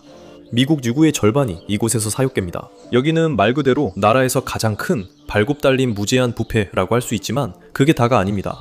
이 지역에는 젖소, 돼지, 양도 많이 키우고 있습니다. 이 모든 생산물들은 엄청난 돈이 되며 말 그대로 황금알을 낳는 거위입니다. 대평원 지역에서 가축과 농작물을 합친 전체 농업 가치는 2017년에 1,010억 달러에 달했습니다. 인플레이션을 감안하면 지금이 더 많다는 얘기죠. 농업은 매우 중요해서 대평원 지역주들 전체 토지 면적의 80, 90%가 농업에 사용되고 있습니다. 하지만 그게 문제이기도 하죠. 물론 토네이도가 옥수수밭을 휩쓸거나 하늘을 나는 소가 뉴스에 오르기도 하지만 더 큰 위협은 지하에 있습니다. 이 모든 것을 가능하게 하는 오갈라라 대수층이 고갈되고 있습니다. 오갈라라 대수층을 이루는 암석은 1000만 년에서 1200만 년 전에 형성되기 시작했습니다. 물이 그렇게 오래된 건 아니지만 당신이나 저, 인류 문명보다 훨씬 더 오래되었습니다. 이것은 말 그대로 화석수로 우리가 기술적으로 아직도 빙하기, 즉 제4기 또는 플라이스토세 빙하기에 있기 때문에 남아있는 물입니다. 우리는 운 좋게도 빙하기 사이에 따뜻한 간빙기에 살고 있을 뿐입니다. 오늘날 빙하는 북극권 북쪽에 멀리 위치해 있지만 2만 년 전에는 로렌타이드 빙상이 다코타까지 뻗어 있었습니다. 그 빙하는 산만큼 높았지만 녹아 없어지면서 우리에게 유용한 것을 남겼습니다. 우리가 필요로 하는 대평원 아래의 모든 물, 우리의 식량을 위해서 말이죠. 로렌타이드 빙상만 있었던 것은 아닙니다. 이런 빙기와 간빙기의 주기는 거의 260만 년 동안 반복되어 왔습니다. 수백만 년에 거친 빙하기 주기는 약 3조 갤런의 물을 17만 4천 평방마일, 즉 46만 1000 평방킬로미터에 걸쳐 남겼습니다. 설명하자면 오갈라라 대수층에는 텍사스주 전체를 30cm 물로 덮을 만큼의 물이 있습니다. 그래서 일부는 이를 지하의 바다라고 부릅니다. 이곳은 미국에서 관계에 사용되는 지하수의 30%를 공급하며 매년 최소 350억 달러 상당의 농작물을 생산합니다. 하지만 중요한 것은 출발점이 아니라 목적지입니다. 그리고 이 대수층은 잘못된 방향으로, 그것도 빠르게 가고 있습니다. 미국 전역의 강수량 지도를 꺼내보세요. 이제 미국 해양대기청에서 제공한 오갈라라 대수층의 고갈 속도를 보여주는 이 지도와 나란히 비교해보세요. 꽤 잘 맞아떨어지지 않나요? 캔자스 서부와 텍사스 북부 같은 그레이트 플레인스 지역에서는 대규모 농업이 시작된 이후로 지하 수면이 150피트, 즉 46m 이상이나 내려갔습니다. 하지만 이곳 사람들은 사실 선택지가 없습니다. 강수량만으로는 충분하지 않기 때문입니다. 캔자스와 텍사스 북부는 실제로 빙하 아래에 있지 않았기 때문에 그 지역에는 사용할 수 있는 지하수가 더 적어서 고갈 속도가 가장 빠른 겁니다. 이 문제는 어디서나 발생합니다. 초기 농부들은 대수층이 무한하다고 여겼지만 사실이 아닙니다. 비와 유출수로 인해 대수층이 다시 채워지긴 하지만 그 속도는 매우 느립니다. 텍사스 일부 지역에서는 연간 0.04인치, 즉 1mm도 안 되고 남중부 캔자스에서는 많아야 6인치, 약 15cm 정도입니다. 과학자들은 자연적인 과정으로 잃어버린 물을 다시 채우려면 최소 6,000년이 걸릴 것이라고 말합니다. 그런데 이 물은 150년도 안 되는 시간에 사라진 것이죠. 그것은 고대 이집트 첫 파라오와 우리 사이보다 1000년 더 깁니다. 젊음의 샘을 찾지 않는 한 그레이트 플레인스 사람들에게 그렇게 많은 시간이 남지 않았습니다. 대수층의 우물 중 약 30%는 이미 말라버렸고 50년 후에는 물의 약 30%만 남게 될 것입니다. 이것은 참으로 잔인한 아이러니입니다. 농업은 평원에서의 삶을 가능하게 했지만 사람들을 이곳으로 끌어들인 바로 그 산업이 이제는 그 삶의 기반을 무너뜨릴 위협이 되고 있습니다. 그리고 당연히 미국 정부도 그 역할을 하고 있습니다. 정부는 대수층을 고갈시키는 동일한 관행에 보조금을 지급합니다. 그리고 어떤 일을 하라고 공짜 돈을 주면 사람들은 보통 멈추지 않습니다. 오히려 더 열심히 하게 됩니다. 농부들은 수확량을 늘리려 하고 시장에 농산물이 넘치며 대수층, 고갈이 심해집니다. 그리고 분명히 말씀드리지만 주민들은 이러한 보조금으로 허용된 생산 확대에서 별다른 이익을 보지 못합니다. 연구자들은 1980년부터 2010년까지 그레이트 플레인스 지역의 234개 카운티 데이터를 조사했는데 더 많은 농작물 수확량이 삶의 질을 높이는데 별다른 영향을 주지 못했다는 사실을 발견했습니다. 소규모와 중간 규모 농가의 경우 소득도 오르지 않았습니다. 사람들의 건강도 나아지지 않았습니다. 학교도 나아지지 않았고 물도 점점 사라지고 있지만 그 이점은 찾기 어렵습니다. 그리고 그레이트 플레인스의 일부 지역에서는 이미 미래의 모습을 보기 시작했습니다. 2022년 캔자스에서는 심각한 가뭄이 있었기 때문에 우물을 파야 했습니다. 그중 일부는 단 한 해 만에 10피트, 즉 3m나 줄어들었습니다. 오갈라라 대수층은 많은 농촌지역 사회에 유일하게 믿을 수 있는 수원이며 그 수위가 줄어들면서 그레이트 플레인스 지역의 인구 감소는 사실상 불가피해지고 있습니다. 오클라호마의 가이먼을 예로 들어보겠습니다. 인구가 13,000명인 이곳은 페넨들 지역에서 가장 큰 도시입니다. 오가나라 대수층의 뜰은 18개의 우물로 운영되고 있지만 이미 물이 부족해지고 있습니다. 2024년 초까지 워싱턴은 인프라와 인력 관련 프로젝트에 연방 보조금으로 6,700만 달러 이상을 투입했습니다. 도움이 될 수도 있지만 사실상 매우 메마른 길 위에서 문제를 미루는 것에 불과합니다. 이 도시 최대 고용주는 하루 2만 마리 돼지를 처리하는 도축장입니다. 이는 메디슨 스퀘어 가든 좌석을 모두 채울 수 있는 규모입니다. 그 도축장은 절감을 시도하고 있음에도 불구하고 시에서 가장 많은 물을 사용하는 곳이기도 합니다. 이런 전망 때문에 많은 사람들이 말 그대로 더 푸른 목초지를 찾아 나서고 있다는 사실이 그리 놀랍지 않을 수도 있습니다. 그리고 이것은 최근에 생긴 경향이 아닙니다. 200년이 넘는 시간 전에 대평원은 건조한 변경 지역에서 농업 강국으로 변모했습니다. 바로 그 시기에 인류는 농경의 시작 이후 가장 큰 격변을 겪고 있었죠. 정말 절묘한 타이밍이었습니다. 대평원을 꽃피우게 만든 바로 그 산업기술이 전통 농업을 마치 유물처럼 느끼게 만들고 있었습니다. 1860년에는 미국 노동력의 53%가 농업에 종사하고 있었습니다. 그 후 급격히 감소하기 시작했지만 더스트볼이 대평원을 휩쓸기 시작한 1930년에도 여전히 21%였습니다. 그 재앙은 지하수 고갈 때문이 아니라 과잉 생산 때문이었습니다. 새로운 기계식 쟁기와 기타 장비 덕분에 농부들은 1925년부터 1930년 사이에 500만 에이커, 즉 200만 헥타르 새로운 땅을 개간할 수 있었습니다. 1931년에 기록적인 수확이 있었습니다. 그리고 그때부터 그 뒤로는 그야말로 먼지뿐이었습니다. 과잉 생산으로 시장이 넘쳐났고 밀 가격은 폭락했습니다. 그리고 그때는 대공황 시기이기도 했습니다. 그래서 가격이 바닥을 쳤음에도 불구하고 사람들은 그것조차도 많이 살 여유가 없었습니다. 농부들이 얻은 것이라고는 심하게 고갈된 표토와 텅 빈 주머니뿐이었습니다. 1932년이 되자 평소보다 비가 더 적게 내리면서 땅은 가뭄에 더욱 취약해졌습니다. 먼지 폭풍이 시작되었고 최소 250만 명, 이 네브래스카, 캔자스, 오클라호마, 북부 텍사스, 동부 콜로라도, 뉴멕시코에서 도망쳤습니다. 오클라호마에서는 혼자서만 44만 명이 떠났습니다. 이들은 단순히 자연재해 때문만이 아니라 평야를 스스로의 덫으로 만들어버린 농업 관행 때문에 난민이 된 것이었습니다. 그들은 더 이상 농장에서 일하지 않아도 됐으므로 도망칠 수 있었습니다. 산업혁명으로 다른 산업에서 오랫동안 일자리가 제공됐기 때문입니다. 다행히 더스트볼은 끝났지만 농업 인구는 결코 회복되지 않았습니다. 2023년에는 미국 인구의 단 1.57%만이 농업, 임업, 어업 분야에서 일하고 있었습니다. 19.34%는 산업 부문에서 일하고 있었고 79.09%는 서비스 부문에서 일하고 있었습니다. 이런 상황은 당분간 바뀌지 않을 것입니다. 2000년대 후반에는 이미 80%의 카운티가 고령화된 지역으로 바뀌고 있었습니다. 더 최근 지도를 한번 보세요. 네브래스카와 다코타와 같은 북부주들은 중위 연령이 높은 카운티들로 점점 채워지고 있습니다. 이곳에서는 지하수만 말라가는 것이 아니라 인구 구성도 마찬가지입니다. 그렇다면 젊은 사람들은 어디로 가고 있을까요? 답은 더 큰 대도시 지역이 있는 곳입니다. 지도에서 플로리다를 한번 보세요. 플로리다는 은퇴자들의 인기 지역일 수 있지만 남부 플로리다, 즉 마이애미 대도시 지역은 주의 다른 지역보다 확연히 젊은 인구를 가지고 있습니다. 북부 플로리다의 잭슨빌 지역도 마찬가지입니다. 기본적으로 사람들은 예전부터 해왔던 대로 기회가 있을 때마다 농촌을 떠나 도시로 이동하고 있는 거죠. 그리고 현대 산업기술 덕분에 훨씬 더 많은 사람들이 그렇게 할 수 있게 되었습니다. 1960년까지만 해도 미국 인구의 30%가 여전히 농촌 지역에 살고 있었습니다. 그 비율이 5%만큼 감소하는 데에는 28년, 즉 1988년까지 걸렸습니다. 하지만 상황은 점점 빨라지고 있습니다. 다음 5% 감소는 17년 만에, 즉 2005년까지 일어났습니다. 2023년에는 전체 인구의 단 16.7%만이 농촌 지역에 거주했습니다. 팬데믹조차도 이 추세에 영향을 주지 못했습니다. 그리고 그레이트 플레인스 지역에는 나쁜 소식입니다. 물이 이렇게 불확실한 상황에서는 이 지역이 대도시를 지탱할 수 없습니다.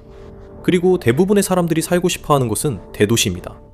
이를 증명하는 또 다른 지도가 있습니다. 모든 주요 미국 스포츠팀들이 어디에 위치해 있는지 보세요. 뭔가 눈치채셨나요? 네브래스카나 다코타에는 팀이 없습니다. 캔자스시티, 캔자스에는 MLS의 스포팅 캔자스시티가 있고 오클라호마 시티에는 NBA의 썬더가 있습니다. 하지만 텍사스 북쪽, 미국 중부는 사실상 스포츠 불모지입니다.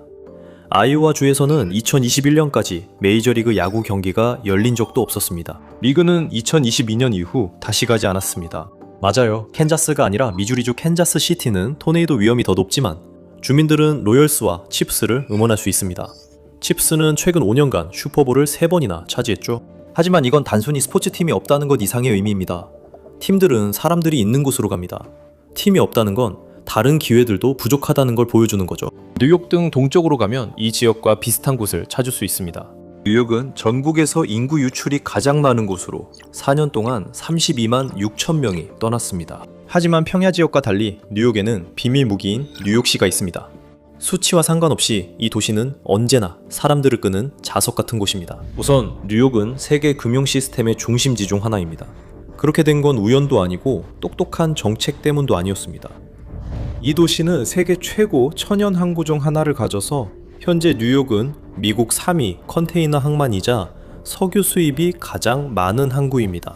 선박들은 그곳에서 대서양이나 허드슨강을 따라 뉴욕주 북부로 갈 수 있습니다. 수천 개의 대도시권 일자리가 이 항구와 연결되어 있으며 수백 년간의 오염에도 불구하고 여전히 인기 있는 낚시 명소로도 활약하고 있습니다. 1970년대 이후 더 엄격해진 규제 덕분에 이 물은 다시 살아났습니다. 2021년까지 레저 낚시만으로도 2억 5천만 달러의 수익을 올렸습니다. 한때 엑스트라 청키로 팔리던 물치고는 꽤 괜찮은 성과죠. 1990년부터 2010년까지 뉴욕은 금융업 종사자 수가 순 감소했지만 그로 인해 도시 경제가 타격을 입지는 않았습니다. 연방준비제도 자료에 따르면 뉴욕시는 1990년 정점과 거의 비슷한 수의 금융업 종사자를 보유하고 있습니다. 2025년 6월 기준 약 51만 4천 명으로 역대 최고치보다 1만 1천 명 정도 적을 뿐입니다. 최적의 입지는 경제 활동을 촉진했고 이는 인구 급증으로 이어졌습니다. 그리고 그 인구 급증은 급장이나 스포츠팀과 같은 다른 산업들을 불러왔고 이는 뉴욕시에 막대한 문화적 영향력을 안겨주었습니다. 그리고 이 모든 것은 연평균 47인치, 즉 119cm의 강수량을 비와 녹는 눈을 통해 가져오는 아열대성 기후 덕분에 지속 가능합니다. 로스앤젤레스도 거의 비슷합니다. 연평균 강수량이 약 16인치, 즉 40cm로 그렇게 많지는 않습니다. 그것은 일부 대평원 지역보다 더 건조하지만 1913년에 오원스강에서 물을 끌어오는 수로를 사용해 물 문제를 해결한 이후로 이곳은 거의 성장할 수밖에 없었습니다. LA는 태평양에 위치해 있으며 천연 항구를 가지고 있습니다. 그리고 오늘날 이 항구는 미국뿐만 아니라 서반구 전체에서 가장 분주한 항구입니다. 입지와 경제 활동이 뉴욕이 이전에 누렸던 것과 같은 결과를 LA에도 가져다 주었습니다. LA는 신생 영화 산업의 중심지가 되었고 그에 따라 문화적 영향력도 뒤따랐습니다. 뉴욕은 1950년대의 대표적인 보석 중 하나였던 다저스를 LA에 빼앗겼고 자이언츠는 또 다른 주요 항구 도시인 샌프란시스코로 떠났습니다. 샌프란시스코는 만 위에 있었지만 할리우드를 차지하지 못하고 세계적 기술 중심지가 됐습니다. 이 도시들은 너무나도 많은 문화적, 사회적 자본을 쌓아왔기 때문에 심각한 충격이 와도 쉽게 흔들리지 않습니다. 그런 네트워크를 해체하는 것은 얻는 것보다 더 많은 문제를 일으킬 것입니다. 이 도시들은 코로나19 팬데믹 주거비 상승, 범죄 증가, 경제정책의 문제에도 견뎠습니다. 사람들이 계속 그곳으로 이사하는 이유는 기회가 있고 실제로 할 수 있는 무언가가 있기 때문입니다. 하지만 이런 활기는 나라의 중심부에서는 찾을 수 없습니다. 이곳은 해안과 전혀 가깝지 않아서 다른 활동을 뒷받침해줄 좋은 일자리가 있는 항구도 없습니다. 그렇게 되면 물건을 옮길 수 있는 방법은 두 가지뿐입니다. 비싼 비용을 들여 항공으로 운송하거나 철도나 도로로 장거리 운송하는 것뿐입니다. 이런 비이상적 위치에서는 경제를 끌어당길 요인가 많지 않을 것입니다. 물론 주정부가 기업 친화적인 환경을 조성하려고 노력할 수는 있지만 정책이 지리적 조건과 맞지 않으면 그저 희망사항에 불과합니다. 텍사스, 플로리다는 휴스턴과 마이애미 같은 도시를 성장시키는 해안선을 가지고 있습니다. 다코타, 네브래스카, 캔자스는 세금 감면을 제공할 수는 있지만 항구는 제공할 수 없습니다. 하지만 상황은 더 나빠집니다. 미국 중부에서 삶을 가능하게 해주는 유일한 산업의 기회가 말 그대로 그리고 비유적으로 점점 사라지고 있습니다. 요즘 인공지능이 큰 화제이지만 챗GPT가 사무직 일자리를 위협하는 것보다 훨씬 더 많은 것이 있습니다. 자동화가 처음엔 블루칼라 일자리에 영향을 미쳤다는 점을 종종 있습니다. 이 분야는 여전히 추가 자동화의 여지가 가장 큰 산업 중 하나입니다. 여러분이 먹는 시리얼의 우유나 샌드위치 치즈가 소에서 나온 건 알지만 소가 어떻게 착유됐는지는 잘 생각하지 않을 겁니다. 대부분 손으로 짜지 않았을 것입니다. 오늘날에는 자동 착유 시스템이라고 불리는 로봇팔과 센서가 그 일을 하고 있습니다. 센서가 소의 유방을 찾아 컵을 부착하고 농부 없이도 모든 과정을 처리합니다.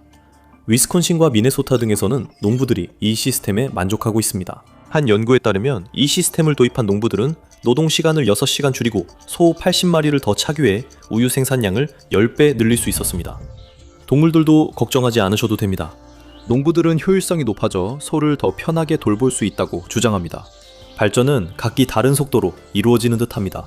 그리고 로봇이 변화시키고 있는 것은 축산업만이 아닙니다. 로봇은 심지어 환경 친화적이기도 합니다. 태양 에너지로 작동하는 자동 펌프 시스템도 있습니다. 이 장치의 역할은 농작물의 뿌리에 물을 충분히 공급하는 것입니다. 하지만 미국 중부 지역에서 정말 좋은 점은 훨씬 더 효율적으로 물을 사용할 수 있고 수천 갤런의 물을 절약할 수 있다는 것입니다. 그리고 미국 중부의 많은 옥수수밭에 또 다른 변화가 찾아오고 있습니다. 옥수수 수수를 제거하는 일은 농업에서 가장 지루한 작업 중 하나이지만 원치 않는 수분을 막기 위해 반드시 해야 하는 일입니다. 여기 파워폴렌 트랙터가 등장합니다. 이 기계는 수컷 식물에서 꽃가루를 자동으로 수집합니다. 간단히 말해 이 기계는 10대들이 절대 하고 싶어 하지 않았던 농장 일을 대신해줍니다. 그리고 팜블럭스와 같은 소프트웨어도 있습니다. 이 소프트웨어는 인공지능 기반 관리 시스템으로 현장 센서를 스마트 대시보드 역할을 하는 앱과 연결해줍니다. 이 소프트웨어는 문제가 생기기 전에 경고해 농부들의 시간과 추측을 줄입니다. 다른 프로그램은 가축 건강을 추적해 질병이 퍼지기 전 미리 발견할 수 있습니다. 그리고 이제 드론이 저렴해지고 어디에서나 볼 수 있게 되면서 농약 살포와 같은 더 많은 일자리도 완전히 자동화되는 것은 시간 문제입니다. 머지않아 농부가 해야 할 유일한 일은 와이파이 비밀번호를 기억하는 것뿐일 겁니다. 이것들은 현재 농업 일자리의 3분의 1, 이 앞으로 8년 안에 사라질 수 있는 몇 가지 이유에 불과합니다. 이것이 2024년 여름 캐나다 컨퍼런스 보드 보고서에서 언급된 내용입니다. 이곳은 혁신과 디지털 전환을 모니터링하는 싱크탱크로 국경 북쪽에 위치해 있을지 모르지만 그 예측은 미국 중부에도 엄청난 영향을 미칠 것입니다. 농장 로봇의 등장은 전형적인 닭이 먼저냐 달걀이 먼저냐의 문제입니다. 단순히 욕심 많은 농부들이 비용을 줄이려는 것이 아니라 이곳에 노동력이 사라지고 있기 때문입니다. 한때 여름마다 옥수수 수술 작업을 하던 미국의 10대들은 이제 뉴욕과 LA에서 인턴십을 하며 햇볕에 타던 시절을 뒤로했습니다. 이 일은 하루 20시간씩 힘들게 일하는 이주 노동자들에게 넘어갔지만 이마저도 이민정책의 갈등 속에서 불안정한 상황입니다. 로봇은 확실함을 약속합니다. 기계는 열사병이나 초과 근무와 무관하지만 지역사회를 황폐화시키기도 합니다. 이곳에서 밭의 로봇 한 대는 마을 가족이 줄어듦을 뜻합니다. 이는 대평원이 결코 감당할 수 없는 일입니다. 하지만 어쩌면 희망을 가질 이유가 있을지도 모릅니다. 미국 중부의 풍부한 것 중 하나는 바로 땅입니다. 그리고 AI가 의존하는 데이터 센터에는 그 땅이 필요할 것입니다. 데이터 센터를 짓기 위해서는 최소 200에이커, 즉 81헥타르의 땅이 필요합니다. 하지만 필요한 것은 데이터 센터만이 아닙니다. 각 데이터 센터는 최소 200메가와트 전력이 필요해 더 많은 발전소가 필요합니다. 운명처럼 사우스다코타는 이미 재생에너지 분야의 선두주자입니다. 2022년에는 전력망의 55%가 풍력으로 운영되었습니다. 이것은 미국 중부 지역의 다른 곳에도 본보기가 듭니다. 토네이도를 만들어내는 넓은 평원이 꾸준한 바람도 제공하는데 폭풍에는 위험하지만 터빈에는 완벽합니다. 그리고 이렇게 넓은 대지가 있기 때문에 미래의 데이터 센터에 전력을 공급할 새로운 원자로를 설치할 공간도 부족하지 않습니다. 그렇다면 급성장하는 데이터 센터 산업이 이 순환의 탈출구가 될 수 있을까요? 미국 중부가 AI 붐의 중심이 될 수 있을까요? 아닙니다. 데이터 센터에는 또 다른 것이 필요합니다. 바로 많은 물입니다. 일반적인 AI 데이터 센터는 하루에 290만에서 500만 갤런의 물을 마십니다. 이는 인구 3만에서 5만 명 정도의 도시가 사용하는 양과 비슷합니다. 이 물은 서버를 살리기 위해 사용되며 전력을 생성하고 냉각 시스템을 통해 장비가 과열되지 않도록 합니다. 물이 없으면 기계들은 몇 분 안에 과열될 것입니다. 수십억 달러가 걸린 상태로 태양 아래에 켜진 채로 놓여있는 거대한 노트북을 생각해보세요. 하지만 이 지역에서 물은 매우 귀중한 자원입니다. 버지니아처럼 더 습한 지역도 수요 충족에 어려움을 겪고 있습니다. 오클라호마 펜핸들에서 인구 13,000명의 작은 마을에 물을 공급하는 것조차 얼마나 힘든지 보셨죠? 그리고 AI 데이터 센터를 위해 오갈라라에서 물을 빼내는 것은 정치적으로도 결코 순조롭지 않을 겁니다. 이건 피할 수 없는 문제입니다. 미국 중서부가 우연히 비어있는 게 아닙니다. 어떤 새로운 산업이나 정책 변화도 이 사실을 바꾸기 어렵죠. 그저 지리적으로 불리한 조건을 타고난 겁니다. 19세기 이전에는 이곳에 거의 아무도 없었던 데에는 이유가 있습니다. 곧 이곳은 로봇들의 땅이 될지도 모릅니다. 일부 인간 감독관이 지켜보는 가운데 로봇들이 들판을 관리할 것입니다. 나머지는 분주한 해안가와 교외에 모여 살게 됩니다. 그곳에 사람들이 있고 일자리가 항상 있기 때문입니다. 평야에는 밀과 소고기가 풍부하게 있을 것입니다. 다만 그것을 함께 나눌 이웃은 많지 않을 것입니다. 오늘 저와 함께 해주셔서 감사합니다. 영상이 즐거우셨길 바랍니다. 이런 영상을 더 보고 싶으시다면 꼭 구독과 알림 설정을 해주세요. 정말 큰 힘이 됩니다. 다시 한번 감사드리며 다음에 또 뵙겠습니다. 맵팩에서 다시 뵙겠습니다. 러시아는 너무 커서 11개의 시간대를 가지고 있습니다. 모스크바에서 해가 뜰 때 블라디보스토크에서는 해가 지고 있습니다. 그럼에도 불구하고 아무리 노력해도 러시아는 해가 지지 않는 제국이 되지 못했습니다. 왜일까요? 크기가 전부가 아니기 때문입니다. 때로는 크기가 오히려 문제를 가져오기도 합니다. 블라디미르 푸틴은 한때 소련의 붕괴가 20세기 최대의 지정학적 재앙이었다고 말한 적이 있습니다. 전 세계적으로는 이 말을 듣고 웃음을 터뜨린 사람들도 있었겠지만 러시아와 가까운 사람들에게는 결코 웃을 일이 아니었습니다. 그들은 러시아가 커지길 원한다는 것을 누구보다 잘 알고 있습니다. 아니, 러시아는 반드시 커야만 합니다. 모스크바는 이것을 생존의 문제로 보고 있습니다. 러시아의 광대한 영토는 우연이 아닙니다. 이 나라는 16세기부터 19세기 사이에 빠르게 팽창했습니다. 이것은 제국주의적 프로젝트로 시작된 것이 아니었습니다. 이것은 오히려 절박함에서 비롯된 행동이었고 과거의 유령들에 대한 반응이었습니다. 몽골족과 타타르족은 한때 러시아를 철권으로 지배했습니다. 러시아인들은 중세 침략을 기억하며 다시는 반복되지 않게 자연적 국경 확보를 추구했습니다. 불행하게도 이 지역에서는 방어하기 쉬운 국경을 찾기가 매우 어렵습니다. 물론 1574년에 합병된 우랄 산맥이 있지만 서쪽에서는 전혀 도움이 되지 않았습니다. 러시아 차르국이 우랄 지역을 식민지화하는 동안 리보니아 전쟁에도 관여하고 있었는데 그건 정말 재앙이었습니다. 러시아는 스웨덴, 덴마크, 폴란드, 리투아니아 연방 같은 유럽 열강들과 목숨을 건 싸움을 벌였고 한편으로는 오스만 제국과 크림 타타르의 또 다른 군대가 모스크바까지 진격해와 불을 질렀습니다. 도시는 살아남았지만 한 세대 뒤 폴란드, 리투아니아 연방이 이번엔 내 차례다 라고 했습니다. 폴란드, 리투아니아 연방은 러시아를 침공했고 이를 막을 힘이 거의 없었기 때문에 모스크바까지 점령했습니다. 푸틴이 왜 그렇게 터무니없는 말을 했는지 궁금하다면 이제 그 이유를 조금씩 알게 되는 겁니다. 초강대국들은 대체로 지리적 이점을 가지고 있습니다. 영국은 작은 섬일지 몰라도 침공하기 어려웠기 때문에 세계 제국의 중심이 될 수 있었습니다. 결국 섬이었고 왕립 해군이 순찰을 돌고 있었으니까요. 미국이 영국의 식민지에서 초강대국으로 성장할 수 있었던 것도 두 개의 대양으로 다른 강대국들과 분리되어 있다는 이점 덕분이었습니다. 러시아는 자신을 방어할 만한 것이 거의 없습니다. 유럽 지도를 펼쳐보면 어떤 점을 발견할 수 있는데 바로 그 점이 푸틴의 우크라이나 침공이 완전히 실패한 이유를 말해줍니다. 유럽 대륙의 대부분은 피레네 산맥에서부터 우랄 산맥까지 이어지는 광활하고 평평한 평야입니다. 동쪽으로 갈수록 이 평야는 점점 더 넓어집니다. 우랄 산맥에서는 이 평야가 북극해에서 카스피해까지 1200마일, 즉 1931km 이상 뻗어 있습니다. 이곳은 거대한 군대가 이동하기에 좋은 곳이지만 방어하기는 거의 불가능한 곳입니다. 러시아는 이 점을 너무나 잘 알고 있습니다.